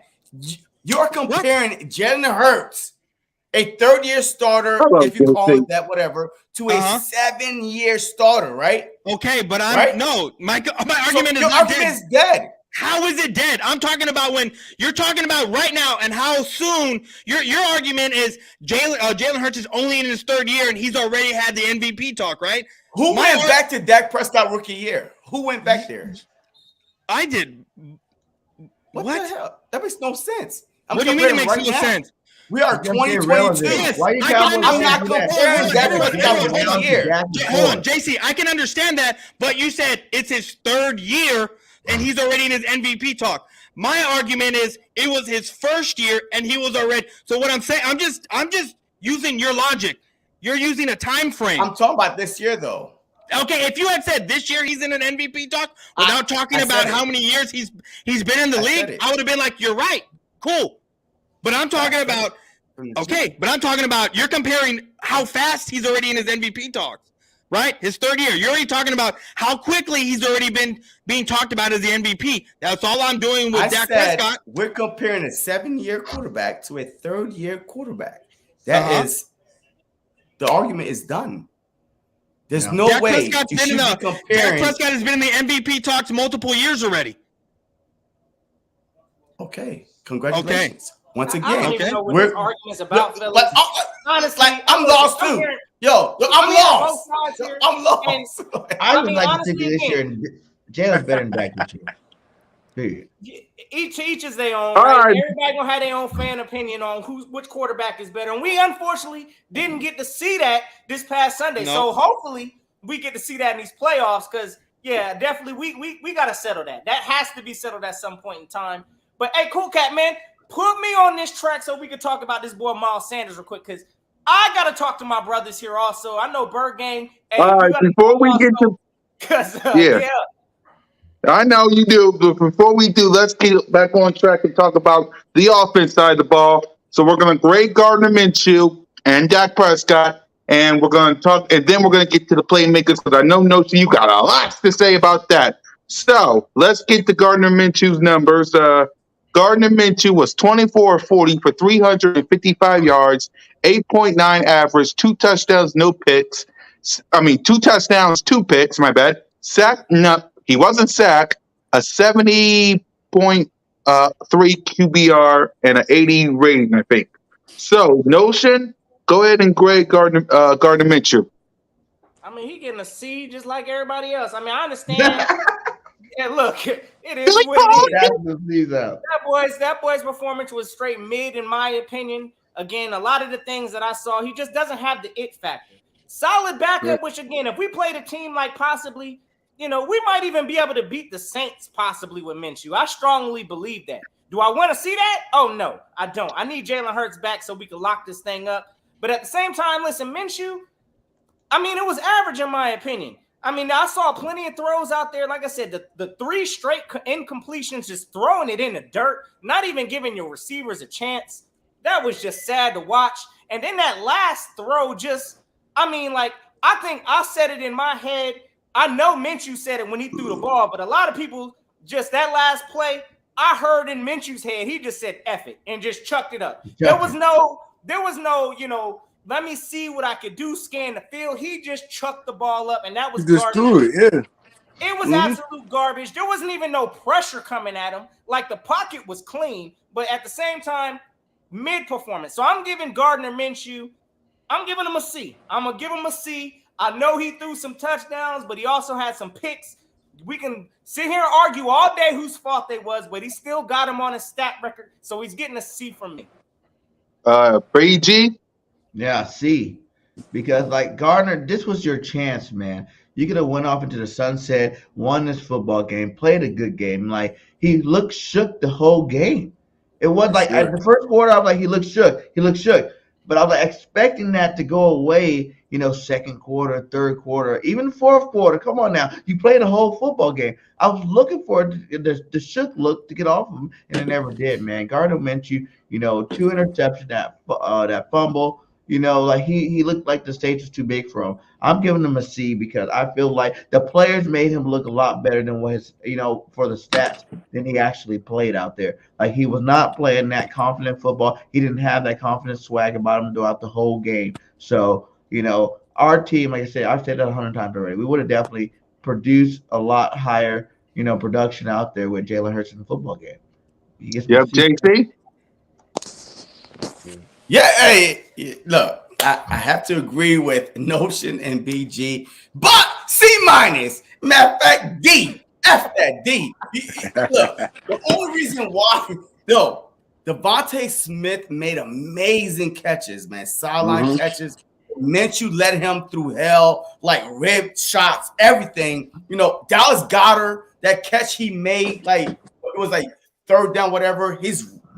Look, Minshew is a good, solid backup. All y'all Eagle fans out there, that was Minshew mania. I hope y'all saw what we witnessed on Saturday. That's Minshew. He had A.J. Brown, Devonta Smith, Dallas Goedert, and still was shook. His eyes was like, I'm not ready. He's not ready for this. The stage was too big for him. He might do better against the Saints, but going against the Cowboys on Christmas Eve and a chance to lock up the number 1 seed, he was not ready for it. Like, he was shook the whole game, like BG said. Literally, I called the play-by-play. I'm like, every time the camera went to Minshew's eyes, it's like, shit, I'm here. Like, get over it. Hey, we are in the fourth quarter. He wasn't ready for it. A D. Like, literally a D, because Devonta Smith made amazing catches. I thought that he was hurt at one point because that's how the catches was. He was putting his receivers in, like, anyway, D. Yep. Troy? I'm not gonna be as hard on him as y'all is, to be honest. We in what, week 14-ish? Gardner Minshew ain't even practice with half of these dudes, bro. And that's one of the biggest games. We're in week One of the biggest games of 17 now. the season. It's one of the biggest games of the season. Y'all just threw this dude out and just think he's supposed to be amazing. Like, no, he did what he had to do. Like, to be honest, if he was really playing horrible, we wouldn't have never been in that football game. He wasn't playing as horrible as y'all talking about. He played okay. I mean, I know in clutch time he kind of folded, but for the most part, he was doing okay. Like he kept us afloat. So I'm gonna give him a B-, to be honest. I'm gonna give him a B-. He could have played better, but it's hard to just step in and just be a dog, bro. What classes you teach? Let me know so I could come be in your class. The C is average. And that's what we said. Like, this why I mean, when you put up 34 points, you're supposed to win. Fan base a whole lot, bro. See, real quick. This is why I argue with my old fan base a lot. Dude is not practicing. He's not practicing with AJ Brown, Miles Sanders, all these dudes. He's not practicing with these dudes. Jalen Hurts taking all those reps. You expect them to just get out there and just play great? That's not how football works. So Trey, I'm gonna be a little bit more lenient on him. You gave our defense a B-, and now we giving Gardner Minshew a B-. Like y'all acting like we didn't lose by 6 points. We lost by 6 points. That game could have went either way. Either way. Bro, we gave them everything. There gotta be some accountability somewhere, bro. And like I said, I'm not even bashing Minshew. I mean, he's getting a C from me. That's my definition of an average. I can't give no B-, bro, for no, like, I didn't see nothing that Minshew did, that was electric. I get it though, but at the same time, look, I mean, with the team I don't put it on Minshew, so I can understand a higher grade on the offensive side for the defense, but you got them both with B-, bro. You got the defense with a B- and Minshew with a B-. I'm trying to find out. I guess I'm trying to understand where's the accountability falling for this loss. That's what I need to understand from Rock. Hold on, before you respond, Trey, let's get Boys for Life response on Dak Prescott. Go ahead and grade your quarterback. That's your harsh one, but you're fair. So go ahead, Big. I'm gonna give my guy an A. I mean, he had his pick 6, and after that, he went out and did what he was supposed to do against the defense. I called it, and I said he was going to have his first 300-yard game. Even that morning, I put a short out there and said Dak Prescott's going to have upwards of 325 yards and 3 touchdowns, and he went out and did what he was supposed to do. I got lucky that I don't know how he did it, but he did it. But after that pick 6, he stayed poised and in there, and he took our team to victory. So I'm going to give my guy an A, my quarterback an A. Yep, go ahead, Trey. Go ahead, respond to Nelson.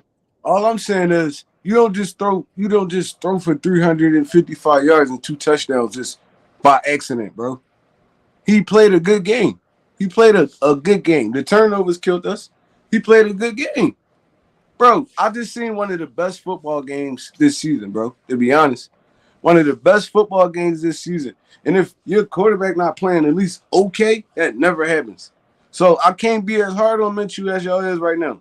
It never happens unless you got a team like ours, though, Trey. He didn't get sacked one time. That pressure wasn't like that. He didn't get sacked one time in the football game. I mean, he was clean the whole game. But the pressures were there. The pressures were there. Back up, and you show your worth. That's what I'm trying to say. They was on his ass, bro. They just didn't sack him. The pressure was there. The pressure was there. Ass the whole game. They just didn't sack him. Look, I'm with Rock on this. Like y'all gotta really watch. Y'all gotta really. I don't know how you can throw a guy out there on that big of a stage who hasn't taken first team reps since last year when we played y'all. And then he goes out there and has 2 picks, but he also has 2 touchdowns and 355 yards. 2 of those. But that's not true, though. He played in the fourth quarter. He played in the fourth quarter against the Steelers, and he played against the Giants. So bump that. He had all week. He know for a fact that he was going to start. Though, JC. Wait, hold on. But he knows all week that he was running the football. We was running the football at the end of them games. He probably threw like 1 or 2 passes in 2 games. Come on, bro. Hey, that's not enough to get watching the same rhythm, game. Yo. Hey, maybe I need to get a new TV. Before the halftime, this dude threw 3 intercept like 3 incomplete pass out of bounds. The wide receiver was like, "What the hell?" Literally, he did do that though. Back to back. Yeah, and if he didn't do that, they would have been taking a sack. Yeah. No, it would have been caught for a like, 2-3 yard gain. It was not would have been sacked at all because he moved up in the pocket. Then we get pushed before halftime though. We was up at the half. We was up at the half. Because Jake Elliott kicked a 47-yard field goal. Okay. He put his team in position to put points on the field, on the board, right? That's all you can ask for. And we started to drop. When we started to drop off, it was under a minute. So come on, bro. Like y'all just be so like, come on, no. I think a C is average, and that's what he deserved for that football game. With the talent around you in the circumstances, you get paid millions of dollars to go in there and produce at a high level. And with the team that we have, that high level should have been a W. Bro, it's week 14 though, BG. This is what you're not understanding. Week 16, by the way. Week 16. Week 16. He don't practice with these dudes. He don't practice with AJ Brown. He don't practice with Devontae Smith, Goddard, none of these dudes. He throwing a Pascal and the punt returner. He came out and said that the coaches get him plenty of time with the starters. AJ said they get plenty of time with the starters. He don't practice with these dudes, bro. I promise you he don't. Hurts taking up 80 to 90% of them reps. But not last week. Hurts was hurt. It's a week though. We give Jalen Hurts a week. You think he? But what does that have to do with overthrowing wide receivers? That's all I want to know. What does that have to do with overthrowing wide receivers? Every quarterback overthrows wide receivers. It happens. Yes. How many times Hurts overthrew wide receivers? Lots. A lot of times. How many times Dak Prescott overthrows wide receivers? All the damn time. It happens. Yo, Minshew looked. I'm telling you right now, Minshew looked like he wasn't ready for the big stage again. I don't know how you're not ready when you throw for 355 yards and 2 touchdowns. You put up because your defense is trash. That's why he threw for that many yards. Because your defense is trash. Okay. Let's be real about this. Let's be real about this. If our defense is trash, what does that make yours? We put up 40 on y'all. We had 6 sacks. We had 6 sacks, and guess what? We put our defense in compromised position. You know why? Handoff, fumble handoff. You had 6 sacks and still got 40 points put up on y'all. We had no sacks and 34 points were scored on us. That makes no sense. Your argument, listen to me. We gave y'all short field. And we gave you short field the first game. We gave you short field the first game. See, we're gonna go. If you want to play that, we can play that. No. We gave you short field the first game too. No. You know what? You're not gonna move the ball. You're not gonna do that. We gave you short field the first game. We gave you short field the first game. And you put up 21 points. Were you ever up the first game? Were the Dallas Cowboys ever up the first game? Tell me, yes or no? No. Crickets. No, you haven't. No. We Okay. Wait. Twice. Yeah. Because we gave you short field. We gave you short field in the early part of the game that let y'all go up in the first game. The second game, we gave you short field. Only had 1 turnover this game. I'm talking about the first game. The first game, we gave you short field, which is why you scored. The first game. The second game, you had 1. You're right. We had 1 pick six. You had 1 pick six. You're right. After that, Dak carved you up. Dak carved you up. Wait. The thing is this. 349 yards, talking about, 3 touchdowns. We gave up a 40 burger. Look, I'm telling you right now, there's no way that the Cowboys are the number 1 offense since Dak got back. Yeah. I understand that, right? Okay. So I did not go into this game saying that we was going to shut down Dak or nothing. The defense, right? They could only do so much with a short field. Y'all were never up the first game. We were up. Minshew had wait. All Minshew had to do was not lose us the game. That's it. Not lose us the game. We was up 10 points twice, not once, but twice. We could have won that game. Turn the football over both times. Turn the football over. So now I don't think the Cowboys were up at all in that game until the end of the game, until like the fourth quarter. I don't think we were up at all until the end of the game. The whole game. Yeah, you led us the whole game. We just like what JC was saying about the first game. We were never up. We were never up this game until the end of the game when we kicked the 2 field goals. Turnover, right? Turnovers. I get it. Turnover, yeah. Okay. So what I'm saying. What happened? Okay, you want to play that? Then what happened last game for us? Turnovers. Y'all were never up. Y'all were never up. Do you not hear him? Do you not hear him? We were never up either. We were never winning either until the end of the game. Do you not understand that? We let y'all in the game. And we let y'all win the game last game because we gave y'all short field. That makes no sense. Cooper Rush, bro. Like, period. I didn't say we're beating you with Cooper Rush. I never said that. But what I'm saying is his logic is y'all let us win because y'all gave us short field. The turnovers, right? That led us to win at the end of the game. What happened to the first game? We had 3 turnovers that we gave y'all, leading y'all to short field, leading y'all to score, which is why y'all won 27-7. Don't tell me it wasn't because I watched the game. What do you mean no, it wasn't? Then go back and get your eyes checked. It wasn't. It wasn't short field. Not all 3 of them. It was not short field. Man. So y'all ready to talk about the run? What game you was watching, but it was not short field. But anyway, the Philadelphia Eagles, the only reason why, the first touchdown. No, they see you right though. In that first game, y'all was in our territory when y'all turned it over all 3 times.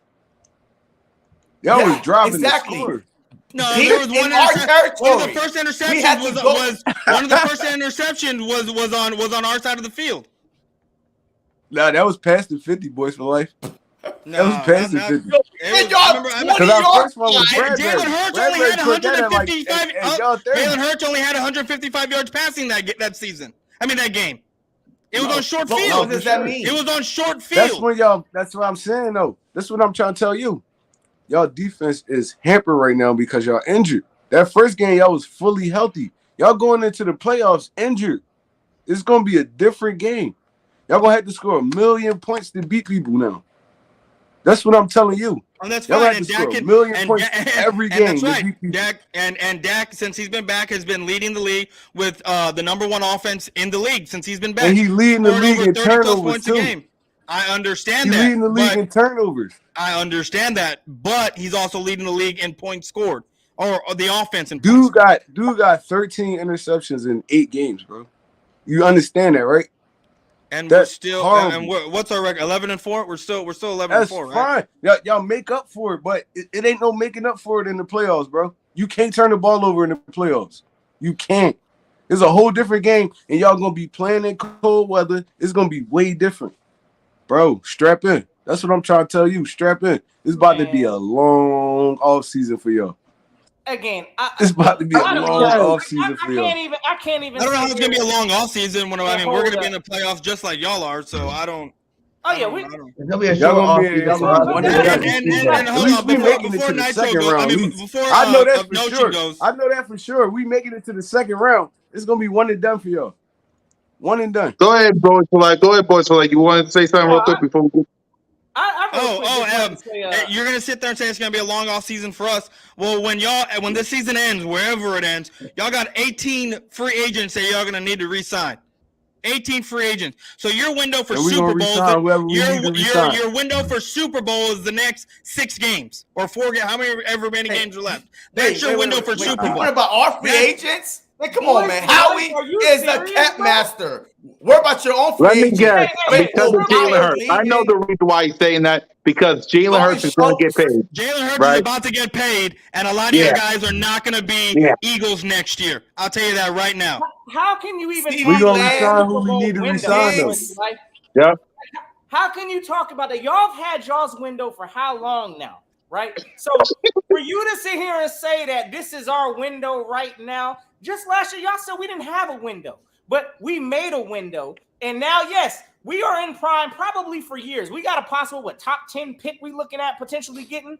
Oh, yeah, we're going to be in position for quite some time. So that top 10 pick is a for sure pick? I mean, not the actual pick, but I mean, that you're for sure 100% going to hit on that pick, and he's going to be a stud for you. I mean, we going to probably we don't got it. This is the crazy part. We don't got to hit on it. It just gotta be a solid player to add to the rotation. Y'all not in that situation. Y'all not in that situation, so it don't matter. Y'all got to make decisions also. So before you come up here talking about the Eagles, all we got to do is add a good player to a good team. I think our window got a little more open into it than y'all's. That's all. But here's the thing. At least for me, I'm not sitting here already dubbing my team Super Bowl champs. I'm not doing that. I'm not worried about. We got 2 first-round picks, though. You know that, right? You what? We got 2 first-round picks. Since we talking about the draft, we got 2 first-round picks. And how are we going to shake and maneuver? We might have another one. You never know. You never know. Forget the draft, bro. I ain't even trying to think about the draft right now. Forget the draft. I'm trying to get another one of these trophies. But at the same time, look, I'm not. I want to make sure the Cowboys understand. Listen, y'all did what y'all had to do in that game. Y'all had to win that game. Period. Plain and simple. We all know the biggest defining point in that game because the Eagles were handling the Cowboys thoroughly until that 3rd and 30. So it is what it is. I mean, Dak didn't fold. He came through, carved the defense up. You call it what you want to call it. But at the same time, I'm not going to sit here and act like I was completely impressed that the Cowboys just destroyed us or anything of that. Yes, y'all took care of what y'all needed to take care of. Dak looked okay in the process while doing that, but can he consistently do that, especially with the playoffs coming? I don't know. I ain't seen it yet. I don't think so. But Boys for Life, apparently you got this new resurge energy that apparently y'all gonna do something. Since we talking about Super Bowl windows, I never said anything about a Super Bowl here. I don't know what energy you said that I got. I'm just hearing when I was talking about Super Bowl windows. Boys for Life, you talking about us? You talking about us, right? You talking about us? How many people y'all got to resign? Because y'all got a lot of people y'all got to resign too. Yeah. To be honest.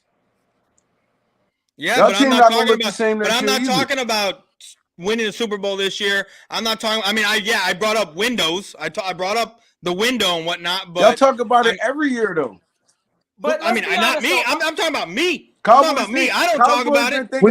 We know you don't, Boys for Life. We know you don't. We talk about everybody else. The reason why I'm throwing it on y'all is because I've seen 3 people up here already talk Super Bowl. So I'm just saying. That was our expectations. I'm not even going to sit here and change that. That was an expectation. Our expectations are different than the Dallas Cowboys' expectations. Let's put that out there. And what's funny is, like, we are what the Eagles were last year. We weren't even supposed to be in this situation. Most of y'all in here didn't even have us winning 8 games. Didn't even have us winning 8 games. I thought Washington would be better than y'all this year. So I ain't. Your schedule was soft. We're not even supposed to be here right now. Way more than 8 games. What? How you putting that on that team, bro? We seen the schedule just like y'all seen our schedule, bro. We only losses we had for y'all to lose. Y'all won them. Y'all beat the Bengals. Y'all beat Los Angeles. Y'all lost to some shitty teams. Okay, that's why y'all in the situation y'all in right now. Y'all lost to Green Bay. If we didn't lose to Tampa, and we didn't lose to Green Bay.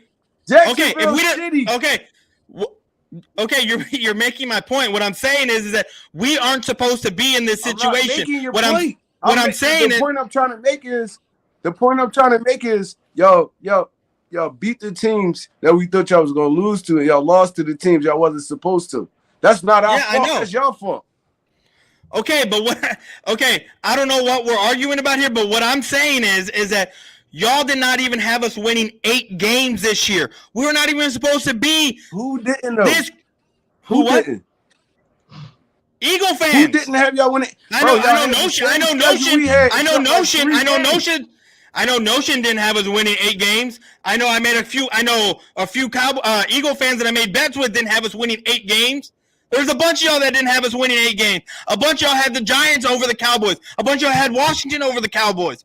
We're not even supposed to be in this situation according to y'all. And here we are 2 games back. And like Notion is saying, is as worried as he sounds going up against the Saints and the Giants, what happens if you mess around and find out and you are 11-4, just like, or not 11-4? What if you end up with 4 losses just like we do? Guess what? We take the number one spot in the division. I don't like that y'all trying to play the underdog rule. Y'all came in with a solid team. Y'all trying to play the underdog rule. No, hold on. We came in with a solid team. Y'all was making fun of us all offseason because of who we traded. Y'all was not underdog. Y'all was favored in there every game this season. Y'all was favored in. Hey, bro, especially when Dak came back. Y'all can't let's play keep the it real underdog here, role, bro. Trey. Because I don't know about y'all, but I know I came up here. I'm gonna say Dallas. Yeah, they exceeded expectations, bro. I thought the season was done once they had Cooper Rush rolling out there. It is what it is. Y'all put me in that boat. I thought it was a wrap. So I mean, they're holding on, bro. They're doing what they need to do. I can't discredit the Cowboys, but they done better than holding on. They one of the best teams in the NFL. They doing way better than holding on. But I'm just saying. Have those expectations? I'm just saying. Who is all these people besides like Notion? Who's all these people that expected y'all to lose all these games? Because when we look at the schedule, we had the same schedule. The same games with me, the same games I expected the Eagles to win. I expected y'all to win. I expected y'all to lose the Bengals game, which y'all beat them. I expected y'all to beat LA. I mean, to lose to LA, and I expected y'all to lose to Tampa Bay. Only team y'all lost to was Tampa Bay that I expected y'all to lose to. Other than that, I had y'all beating everybody. I had y'all beating all those teams. So y'all can't play one of the anomalies out there that had us at like for me, I said the Cowboys, like, because of what we went last year with the talent we had last year. We went 12-5. I said this year we're going to be 12-5 or better, and I got laughed at because of the amount of talent. The talent we lost with Randy Gregory, Cedric Wilson, which he's done nothing in Miami. You got Amari Cooper, who has upwards of like 800, 900 yards around there. He's doing what he's supposed to be doing. So I got laughed at. And that's why I'm sitting here saying that we're right on schedule with what I said this team was going to be, 12-5, and I think we're going to be 12. That means we got to lose one more game. We probably won't be. So we might end up with only 4 losses, and we're playing with house money right now. Because we're not even supposed to be here. I mean, you look at all the analysts. Aside from you and a few other Eagle fans, look at all the analysts, Philly Notion, a lot of y'all. Giants supposed to be better. The Washington was supposed to be better. We were supposed to be bottom of the barrel. We were only supposed to have like 6 or 7 wins all season and have a top 10 pick. Right now we're what, 27th or 28th picking right now at 11-4, and like you said, the Titans are falling apart, and then we have Washington after that, who Washington's fighting for their playoff life. So we're probably going to get their best game. So we're either going to be, what are we at, 11-4? So we're going to be at what, 13-4 or another 12-5 season. Yep. So let's go ahead and break. That's overachievement. I'm not even gonna say I didn't have y'all at no 12 and whatever you talking about right now, honestly. And that's just me being real. But at the same time, let's not act like we don't know how y'all give it up in the playoffs. So again, that's what I'm really interested to see. I'm still standing on. I know my Eagles team is gonna go further than the Dallas Cowboys in the playoffs. Again, we need to handle business this coming Sunday. Because we need that number 1 seed. But at the same time, y'all got it. I can't say nothing right now. The Dallas Cowboys, y'all did exactly what y'all needed to do on Saturday. And y'all beat a backup. Y'all shredded up our defense, made our coordinator. Again, I ain't the highest sold on him, but it is what it is. We won't have to settle this in the playoffs, and I think that's the only way it's going to be settled. Yeah, so let's get on and talk about the playmakers, because I know Notion is itching to talk about the running back. So let's talk about all the playmakers. First, Miles Sanders was 21 carries for 65 yards, 3.1 average, 13 long. Kenneth Gainwell was 4 carries for 17 yards, 4.3 average, and 11 long. The wide receivers, Devontae Smith had a monster game, 8 receiving for 113 yards, 4.1 average, 2 touchdowns, targeted 12. A.J. Brown was 6 receiving for 103 yards, 17.2 average, 8 targets. Dallas Goedert, 3 receiving for 67 yards, 22.3 average, and targeted 3. Kenny Gainwell, Quez, and Zach Pascal all had their targets. Some notes. So we're going to start with Boys for Life first to talk about his playmakers. That's Zeke, that's CD, that's T.Y. Hilton. Go ahead and grade your playmakers, Boys for Life, before we get to everybody else. Well, the playmaker of the day for the Dallas Cowboys was, CeeDee Lamb. Not only did he go on the slot. And don't forget to grade your playmakers, too. Not only did he go on the slot, he was on pace bro. Yeah, he was on pace for 200 yards, right? But, of course, that didn't happen. It quieted down in the second half. He did, like I said, play against Scott in the slot. He also got a touchdown against Bradbury. You also had Dak Prescott making plays, which there's a few times where he was about to get sacked, like Trey Rock said, and he ends up throwing dime throws to wide open wide receivers. I don't know how he finds them, but he does. And then Michael Gallup had the catch of the second catch of the game, which put us to go ahead or tie it up. I forget which one it was with that toe tap touchdown. And then you had, even though I don't know how many catches T.Y. had, but the big one on the 3rd and 30, I think it was like a 40-yard bomb that kept this game going. Yeah, he only had one, and it was a 3rd and 30. And that right there, that was the play of the game for us to keep it going. And I mean, all of my playmakers that I got are getting A's from me just because of the way they contributed at crucial times. Yeah, so let's save the notion for last. So, Birkin, you first. Go ahead. I want to say notion for last. I'll give him a B, because I think, we got the first time ever Eagles have 2 receivers over 1K. Both of them 2 guys balled out. Plus, Goddard coming back from injury looked pretty good out there. Kenny Gainwell out of the backfield was good. Really, the only downfall was the turnover parts. A lot of it have to do with the skill position players. Like I said, I do, give most of the blame to Quez Watkins for those 2 interceptions. I feel like he could have fought harder for him. 2 plays where the ball's in both of their hands. You got to make that play. You got to pull it away. You need to get that.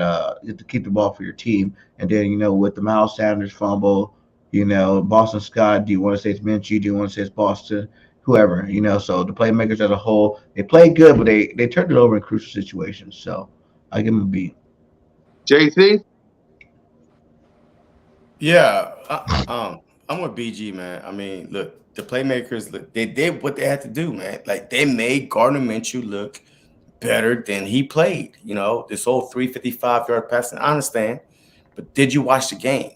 Like, did you see these amazing catches that these guys was doing? So I feel like overall, I'm gonna give the playmakers a B.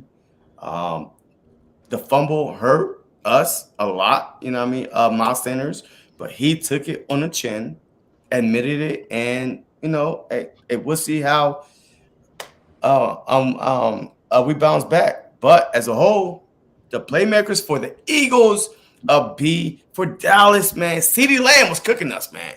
11 targets, like 11 targets, 10 catches, like 2 touchdowns, but he did run from the outside, though. Like, you notice how, and that's what a good offensive coordinator do. He never really played on the outside, though, to be honest.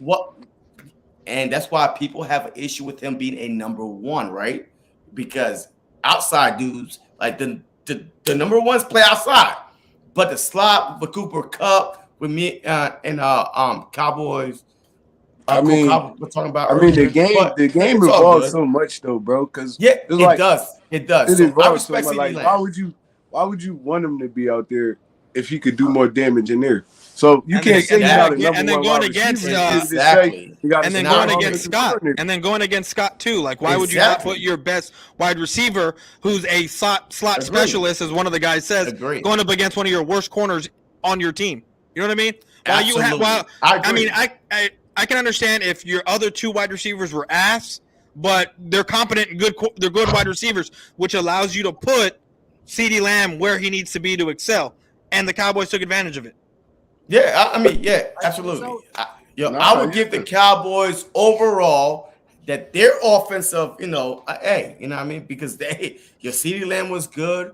Zeke and Pollard did enough. They did enough to keep the Eagles defense guessing. Like, there was only 4 rushes away from literally matching Dak Prescott attempts, like 35, 31. So a good game plan overall. Lamb did a good job. So A for the Cowboys and B for the Eagles. Troy? I'm gonna give our playmakers a B+, bro. I feel like, besides like the turnovers, and that was really on some quarterback, wide receiver. Forcing the football to Quez Watkins. That's why we turned the football over. You're going to force the football, you got to force it to your dogs. You got to force it to A.J. Brown, Devontae Smith. But overall, I feel like they kept us. Our playmakers kept us in that football game. Even Miles, like he didn't have a big statistical game, but the running he did was effective. It was effective running. I mean, kept us in short yardage. So I'm gonna give our playmakers a B plus. I mean, I feel like they did great. They did what they're supposed to do without starting quarterback out. Notion, I know you got a lot on your chest. Grade the playmakers and let it rip. Look, I mean, as a whole, okay, and the only positives that I got from our playmakers were the two playmakers that showed up in this game, in my opinion, which was A.J. Brown and, of course, Devontae Smith. Both of them getting A's. I think they played solid. They gave Gardner Minshew a chance in this game, but I am truly, truly, truly disappointed, team, in Miles Sanders. And a lot of energy I was given last week was kind of reconfirmed this week for me. Again, this team don't need to be shelving no big money to Miles Sanders. This was a game specifically that we had to rely or depend on our run game on the offensive side of the ball. There was no Jalen Hurts adding an extra dynamic, no extra, run lanes and none of that. This was solely on Miles Sanders to see if he could carry this workload. I'm looking at these numbers. Who do you have? 21 rush attempts, which I think is probably one of the highest that he's had this season. Along with 61 funky yards and a fumble. I'm going to tell y'all right now, that ain't going to do a whole lot of nothing. So pretty much when I'm getting here, when Miles Sanders has to be relied on to be that number one running back, I haven't seen it. So based off of that, I'm not considering paying him no top, tier running back type money. And I now think the Eagles have leverage over Miles Sanders. So again, No shit, you blaming this game on Miles? Bro, you blaming this game on Miles? I'm putting a lot of this work on this game because, yes, Brody, I had an expectation to use this run game. And I'm going to tell you right now, Dallas's run defense was nothing top-notch echelon. We was talking about how sorry the Dallas defense is, including their run stoppage. But again, when we don't have Jalen Hurts to create that extra run dynamic, who else we got to rely on, brother? So what I'm saying is this. Miles Sanders, come at the end of this season, he's looking expendable right now. We got players like Alvin Kamara out there. Josh Jacobs might hit the market. All I'm saying is this. But you got to pay them dudes too, though. You know that, right? I'm sure you got to pay them big money, too.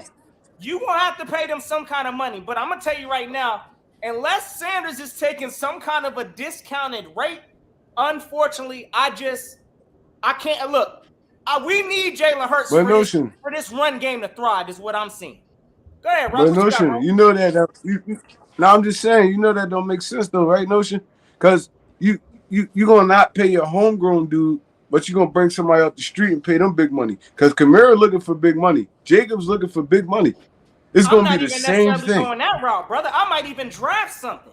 But all I'm saying is there was nothing. This game was set up for Miles Sanders to succeed, bro. Like, that's what I'm saying. This game should have been carried by the run game. Gardner Minshew had no run help, period. I get it wasn't, though. We threw the ball. We also threw the ball 40 times. You know yes. We also threw the ball 40 times, though. The second half. We did not run the ball until the second half. Dallas had more rushing yards than throwing yards at halftime. Dallas was running the ball. We was not running the ball. We wasn't running the football, Notion. We wasn't. Because we how's that on Miles? We couldn't run it? Gardner Minshew had plenty of options to take some run lanes. Why didn't he do that? Because he couldn't, bro. Why couldn't Miles Sanders pretty much get going the way he wanted to go? Hey, Notion, how you think the RPO was working, how it was working, though, Notion? Yeah, we started running the ball. That's why everybody was stopped. Bro, okay. How you think...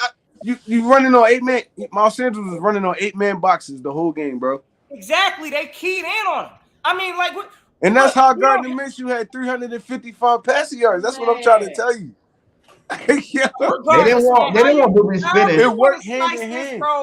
I'm not buying. If we got to see Gardner Minshew in these playoffs, you might as well. I don't got the confidence that we going to no Super Bowl. I'm gonna tell you that right now. No, for sure. I don't either. If Miles Sanders is the only running back in the backfield, I'm gonna tell you right now, I'm not buying him as no number one toting the ball. I get it, but like, Notion, we playing against 8-man boxes the whole game. They don't respect our pass game. They wasn't respecting our pass game. How you think he threw for so many yards? They wasn't respecting our pass game. They came in the game keying on shutting the run down. And that's what they did. Okay, How so you let think me he tell you almost threw this. for 400 passing yards? So Because they that's was the one-on-one outside the whole game. So we Like can pretty much, we don't you can think Gardner key and Minshew shut can beat down us. Miles Sanders. You can key and shut down Miles Sanders is what you're saying. You can do that Yes. with any running back. You can do that with any running back. That with any running back. Look at How what you think we did it to Derrick Henry?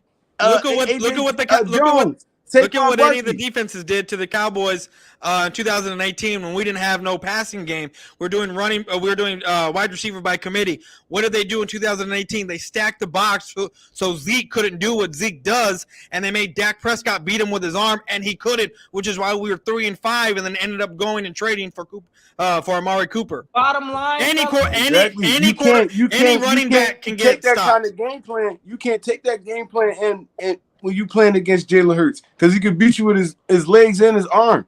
You got to play it modest. Exactly. Miles Sanders is a kind of go in thinking beneficiary, Gardner bro. Minshew not going to beat us with our benefits arm. We're going to from shut Jalen Miles Hurts. Sanders down. Miles Sanders is a 1,000-yard back.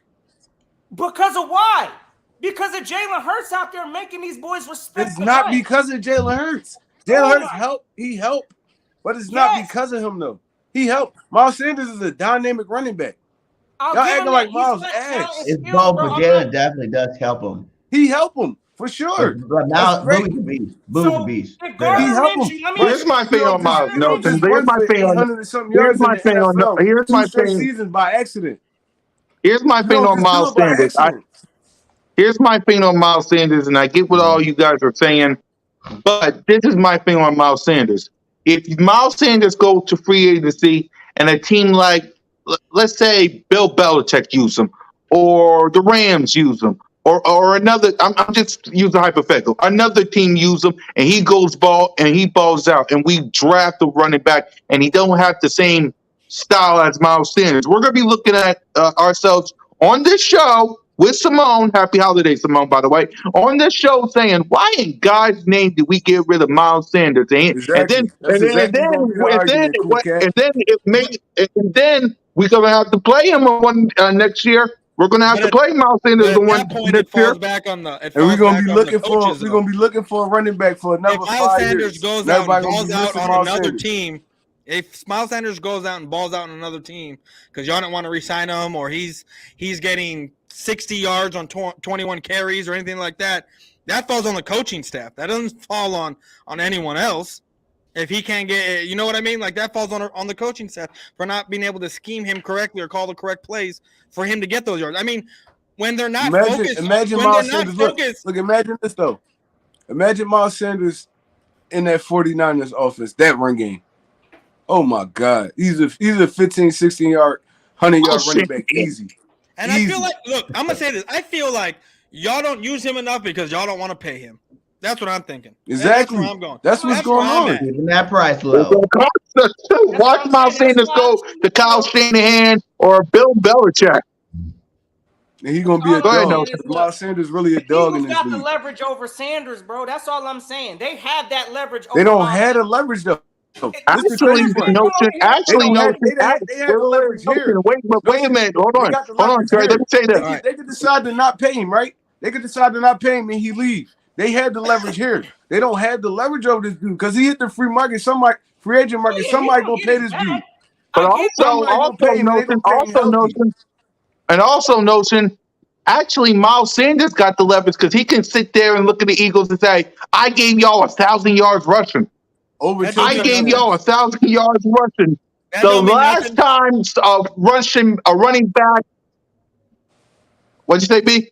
I said that don't mean nothing when you got a quarterback who you're putting all your eggs in that basket for. That don't mean nothing when you got a quarterback who can run just as good as Miles Sanders. All I'm saying, and the truth hurts. Again, I'm not sitting here saying I don't like Miles Sanders. If there's a way to get Miles Sanders and make it financially feasible for this team where we're not paying this man, we got other people to pay also. And I just don't think running back is going to be the best financial decision right now. Because, again, we could find somebody, in my opinion, to do the same kind of workload that Miles Sanders is doing. We don't use running backs anyway. That's all I'm saying. All right, so before we make our before we talk Can't say we preview don't the use Saints. running backs when your running back run for over 1,000 yards. That's all I'm saying. Like, So before we definitely we use them. yeah. No, we Yeah, but use with your before offensive we- line, saying, brother, with he your offensive benefits line, a lot from of Jalen Hurts. running backs can run for 1,000 yards. But the biggest point is, you know, you No, got no, they Browns can't. second Because year in we had the same season. offensive line for years. We Yeah, never but get the a biggest 1,000 thing yard is back since the Sammy biggest thing is the McCoy. chemistry. Yeah. Another back's not gonna come here with the same chemistry Miles has and produce at that level. So that point right you're there, taking it boys, to for life another is not level valid 3 at years all. in. You're taking it to another level when you're 3 into a system as opposed Yeah, to but being but first year in the system. last year, Miles Sanders before that that Bronco game, he was touching the ball like 3 and 4 times a game, and he almost damn near put him last year. Last year, when the first half, yeah, with the that's what I'm saying. That goes to my point. With you can almost put up any you could. And that's just Miles though. He explosive, bro. Every back not explosive in the NFL. These backs is rare. These kind of backs is rare. Miles Sanders is a rare back in the NFL. He one of them dudes that can take it from 80 yards out. It ain't a lot of backs like that in the NFL. No. Y'all undervalued backs in and the he's NFL. young. He's still young. But guys, you gotta remember that. He's still young. I'm gonna have to get on out of here. I gotta get ready for work in the morning. All right, go ahead. Yeah, go ahead, B. Salute the boy for life. Yeah. All right, guys. Man, y'all have a good one. Bro, we dumping on this dude though over two fumbles. He played 16 games and fumbled the ball 2 times. Let's look back in history. Adrian Peterson ran for 2,000 yards. He fumbled the ball damn near 10 times that year. And we still say he a great back, right? What is this guy, bro? What I'm saying is this though. Like, I'm not trying to take away from Miles Sanders' talent and his ability, bro. I think he's a talented running back. But let's not act like any running back that's on this team is not benefiting from Jalen Hurts. So at the end of the day, I mean, we could find a serviceable running back. We ain't gonna find another Miles Sanders. All right. Name one though. Name one. I'm looking in the draft, bro. Like, look, hold on. Let Nelson name one first. Go ahead, name one, Nelson. Draft. Okay, I know Bijan Robinson. That watching this kid play at UT. You said he's let Nelson go ahead. Let Nelson go. Go ahead, Nelson. Okay, all right. You got other players on the market also, so I would check what the vibe is, bro. But if Sanders is wanting that top, if he's wanting type of money, Derrick Henry wanting, and I'm sure Alvin Kamara gonna command the bag, all of that, brother. I'm weighing out my options. That's all I'm saying. I'm not jumping for the first, top number $1 to pay Miles Sanders. That's just me. That's where I'm at with it. I think he can be replaced on this team. Go ahead, Troy. That's why you negotiate. You come to an intermediate because you go on that free agent market and try to get one of them backs. All of them gonna want the bag, even if they not dynamic. All of them gonna want the bag. So it's like, and you go ahead and go draft Bijan Robinson. That's a hit or miss right there too. He a top 5 pick in the draft this year. So that's a hit or miss right there too. You draft this dude, he give you Saquon Barkley career. So it's like, bro, it's a hit or miss. We know what Miles Sanders is. We know what he is. So and I think you do both. Why not pay the homegrown dude instead of going out here weighing all this up? Kenny Gainwell not gonna get us through the season, bro. Boston Scott not gonna get us through the season at all. I think you do both. You sign him to a team-friendly deal. Something that he's gonna get some paycheck. Give him a high bonus. Signing bonus to keep him happy. And you give him a team-friendly deal so he's not affecting that salary cap too much. And then you still hey, say we get the 8th pick and BJ slides down to 8, you go ahead and pick him up too. And now you have a 1-2 punch that's moving forward that you have to worry about. You can take a little pressure off of Miles Sanders and he gets to continue doing what he do. So pretty much we about to come. That's the only way I see this working is we got to come to Miles Sanders with some kind of disrespect because he's not getting top type of dollar. We asking for a hometown discount. That's pretty much how we got to go about it. If he's not accepting a hometown discount, I'm sorry, but Miles, he's gonna probably end up walking. I don't think it's necessarily a hometown discount. Miles understood going into this season that he hasn't produced the level he wants to, or everybody expected him to, because he wasn't getting opportunities. And he understood that. So you can't look at that and be like, oh, just because you did it 1 year, we got to break the bank on you. Because, you look at the rest of this offense, we got 2,000-yard receivers. You got other weapons on this offense. So I think that's where the leverage kind of sways a little bit to the point where Miles understands his role. He That's what I'm understands his. saying. Miles the only outlier. All them dudes signed. AJ Brown signed. Devontae Smith contract not up yet, so they signed already. Miles the only one that's gonna walk after this season. So do you think? I mean, what you want to do? You want to keep your offense dynamic or not? Now Miles got all the leverage for real, because I gave y'all what he closing on 1,300 yards. He over 10 touchdowns already. He averaging 5 yards a carry. Somebody's gonna pay this dude. If y'all ain't gonna pay me, somebody gonna pay me. So I mean, that's up to the Eagles. That's up to Howie Roseman. You want to let your 1,000-yard back walk away after his best season? That's on y'all. If I'm Miles, I'm pressing him. What y'all gonna do? Yep. Go ahead, JC. Hey, if I'm Miles, man, look, he gonna have to walk. Yo, hey, if I'm Miles Sanders, man, his career, not 1 year, 2 year, he's averaging 5. Wait, y'all can't hear me? Yeah, I hear you. Yeah. All right. So for his career, he's averaging 5 yards a carry. His career, not 1 year, 2 year, 3 year, 4 years of it. This dude is explosive. I'm a big Miles Sanders fan. You are not going to just go out in the streets and get a guy like Miles Sanders. I'm sorry. Right. Jacobs have missed more games than Miles Sanders. Kamara has missed more games than Miles Sanders. Right. He never really had a season-ending injury. Like, I'm telling you right now, like 3 games there. But also, the Eagles do not use him right. Like, we take a whole game off without rushing him. Yo, we rushed 6 times in the first half this past Sunday. 6 with a back like that. So, look, if I'm Miles Sanders, I'm pressing them, bro. I'm pressing them. Pay me or let me walk. I'm going to get paid regardless. Yeah, facts. Based off this season alone, I'm going to get paid regardless. Based off my career work, I'm going to get paid regardless. Yeah. I'm pressing them. Agreed. And how y'all know Jalen Hurts don't work well? How y'all know that's not hand to hand though? They know Miles Sanders is explosive. So Jalen Hurts pulling that ball, that's like, damn, who we gonna stop? But then Miles also got to say he might go to a team that don't have a number 1 offensive line, that don't have a Jalen Hurts. You don't need that with Miles Sanders. Yeah, you can't just you don't need a number 1 offensive line. I don't know. I won't say he'll fit on every team. You know what I'm saying? I'm not saying he's not like one of outliers that are just like he's a prototypical NFL running back right now, bro. He could catch out the backfield. He's explosive. He could give you that 50, 60-yard run. Dude, he transformed his game. He's running inside the tackles now. Miles Sanders is really an all-around back right now. So go ahead, not pay him. This offense is gonna look way different next year without him. I promise you it is. It's gonna look different regardless. You know what I'm saying? But what I'm saying is this: at the end of the day, man, I don't want y'all thinking I'm bashing Sanders or any of that, man. It's gonna come down to pretty much what's that dollar amount gonna be.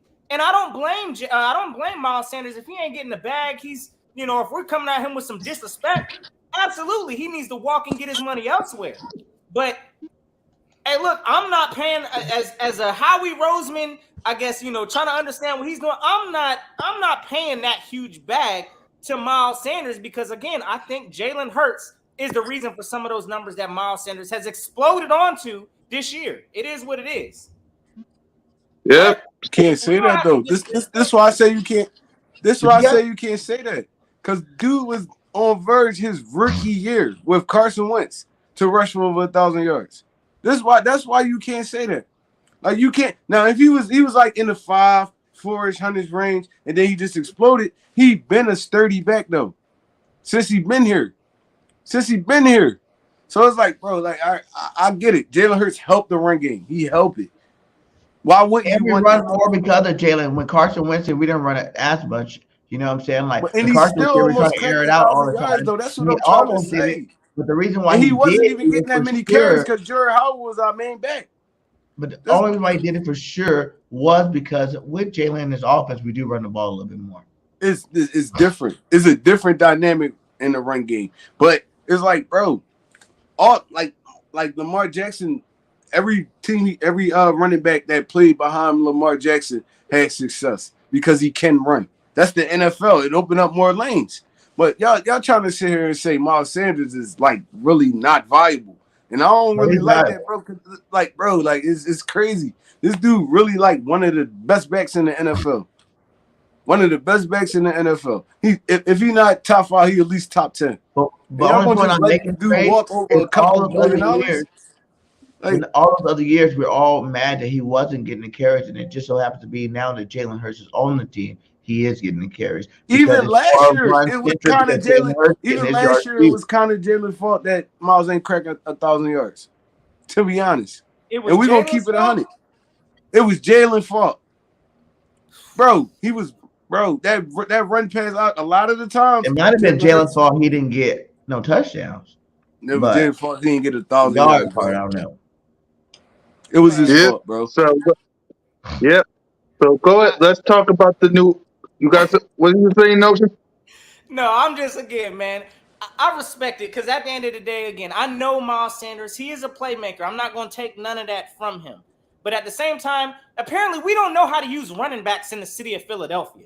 It is what it is. We had Miles Sanders on this team for how many years? And we still having arguments about, is he elite? How should he be used?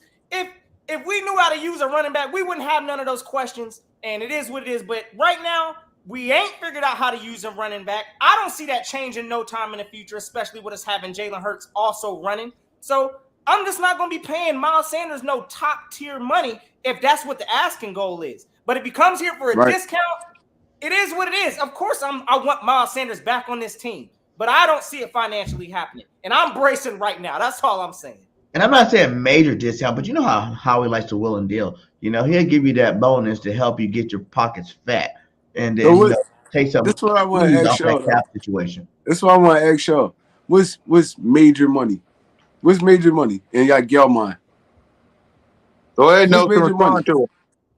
For running back these days, what? I'm saying top 5 running back money. That's major money. I don't know what that is. What's top 5 running back money though? That's double digits. Hold on a minute, right now. Let me find out.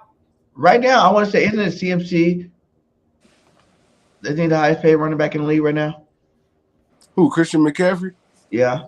I think it's Derrick Henry. Oh yeah, Derrick. I think it's Derrick Henry, the top paid running back in the league right now. I think they just paid him last year. I don't even think Christian McCaffrey in the top 5 right now.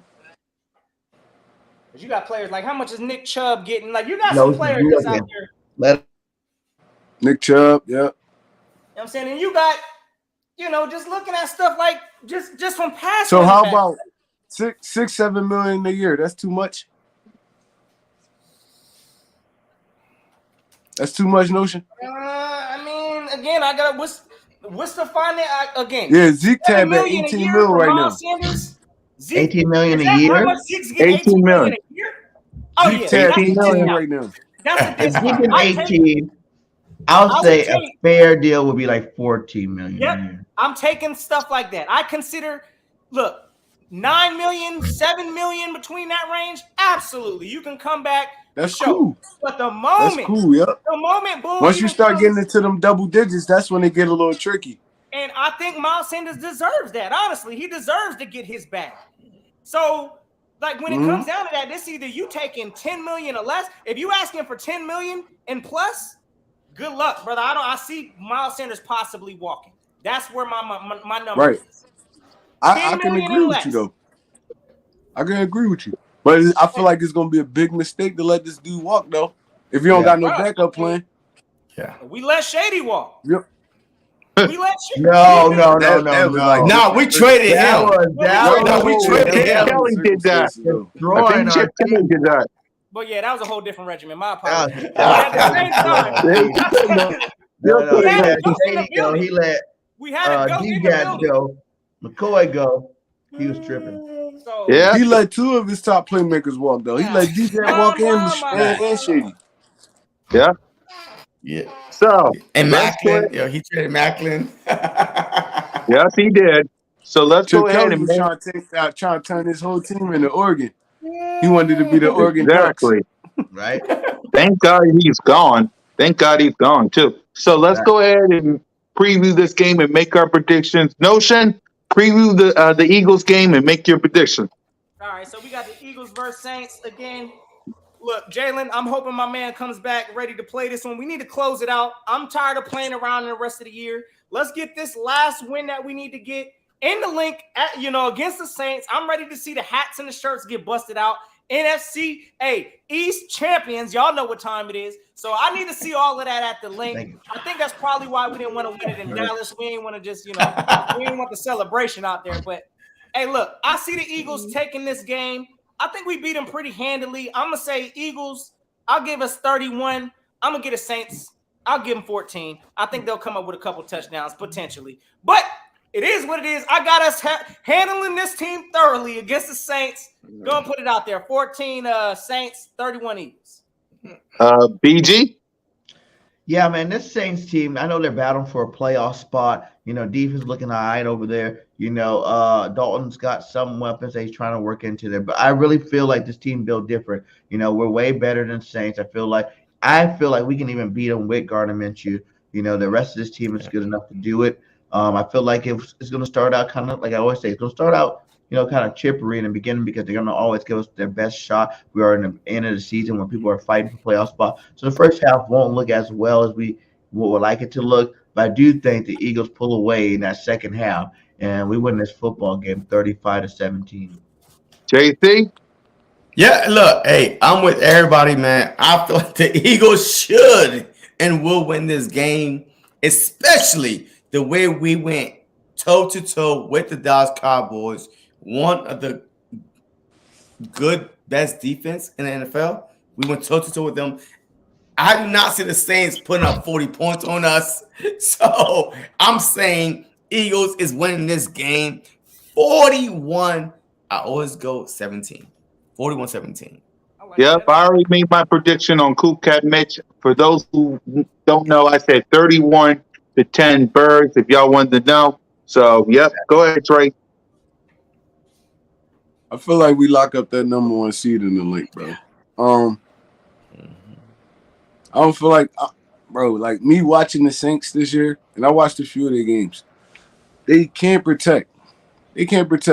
I mean, the really only threat on the offense for real, well, they got two. I'm going to say Olave, and I'm going to say Alvin Kamara.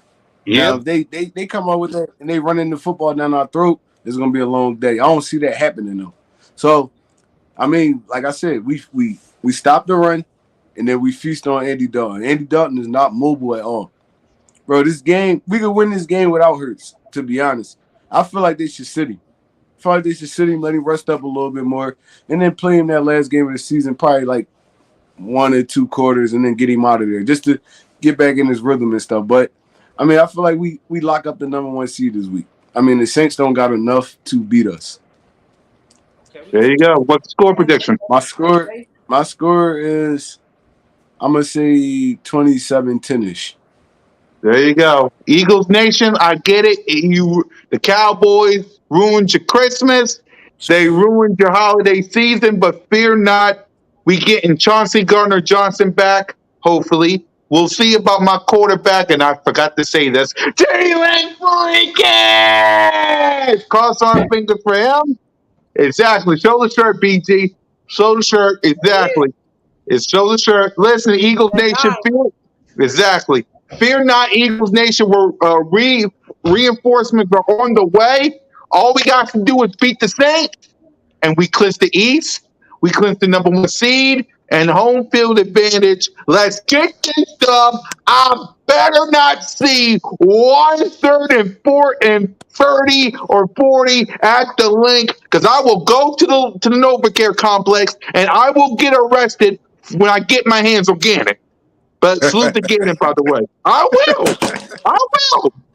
Got me locked up. They won't let me out. They won't let me out. All right, let me go ahead before we get copyrighted. It's your boy, Missy Miss Cool Cat Con, YouTube representing the birds. We got JC in the building. Salute the boys for life. Simone, have fun with your family, girl. We got you next week. We got Trigger Trey. We got BG31 with the Jalen Bleep and Hurt shirt. Notion Gang. We got a game watching right now on the TV screen. Send us home. Hey, you already know, gang. Let's go and get this win come Sunday. Get this #1 draft pick, or what is it? Top 10 in the draft pick, possibly? Hopefully we get it knocked out. So, gang, y'all have yourselves a safe and fantastic Eagles Day. Happy holidays to everybody else. Happy holidays, Eagles Nation. Let's have a good new year. Yes, sir. It's always fly, Eagles, fly. And until next time, y'all know what it is. Don't keep the notion. Who's that new intro, baby?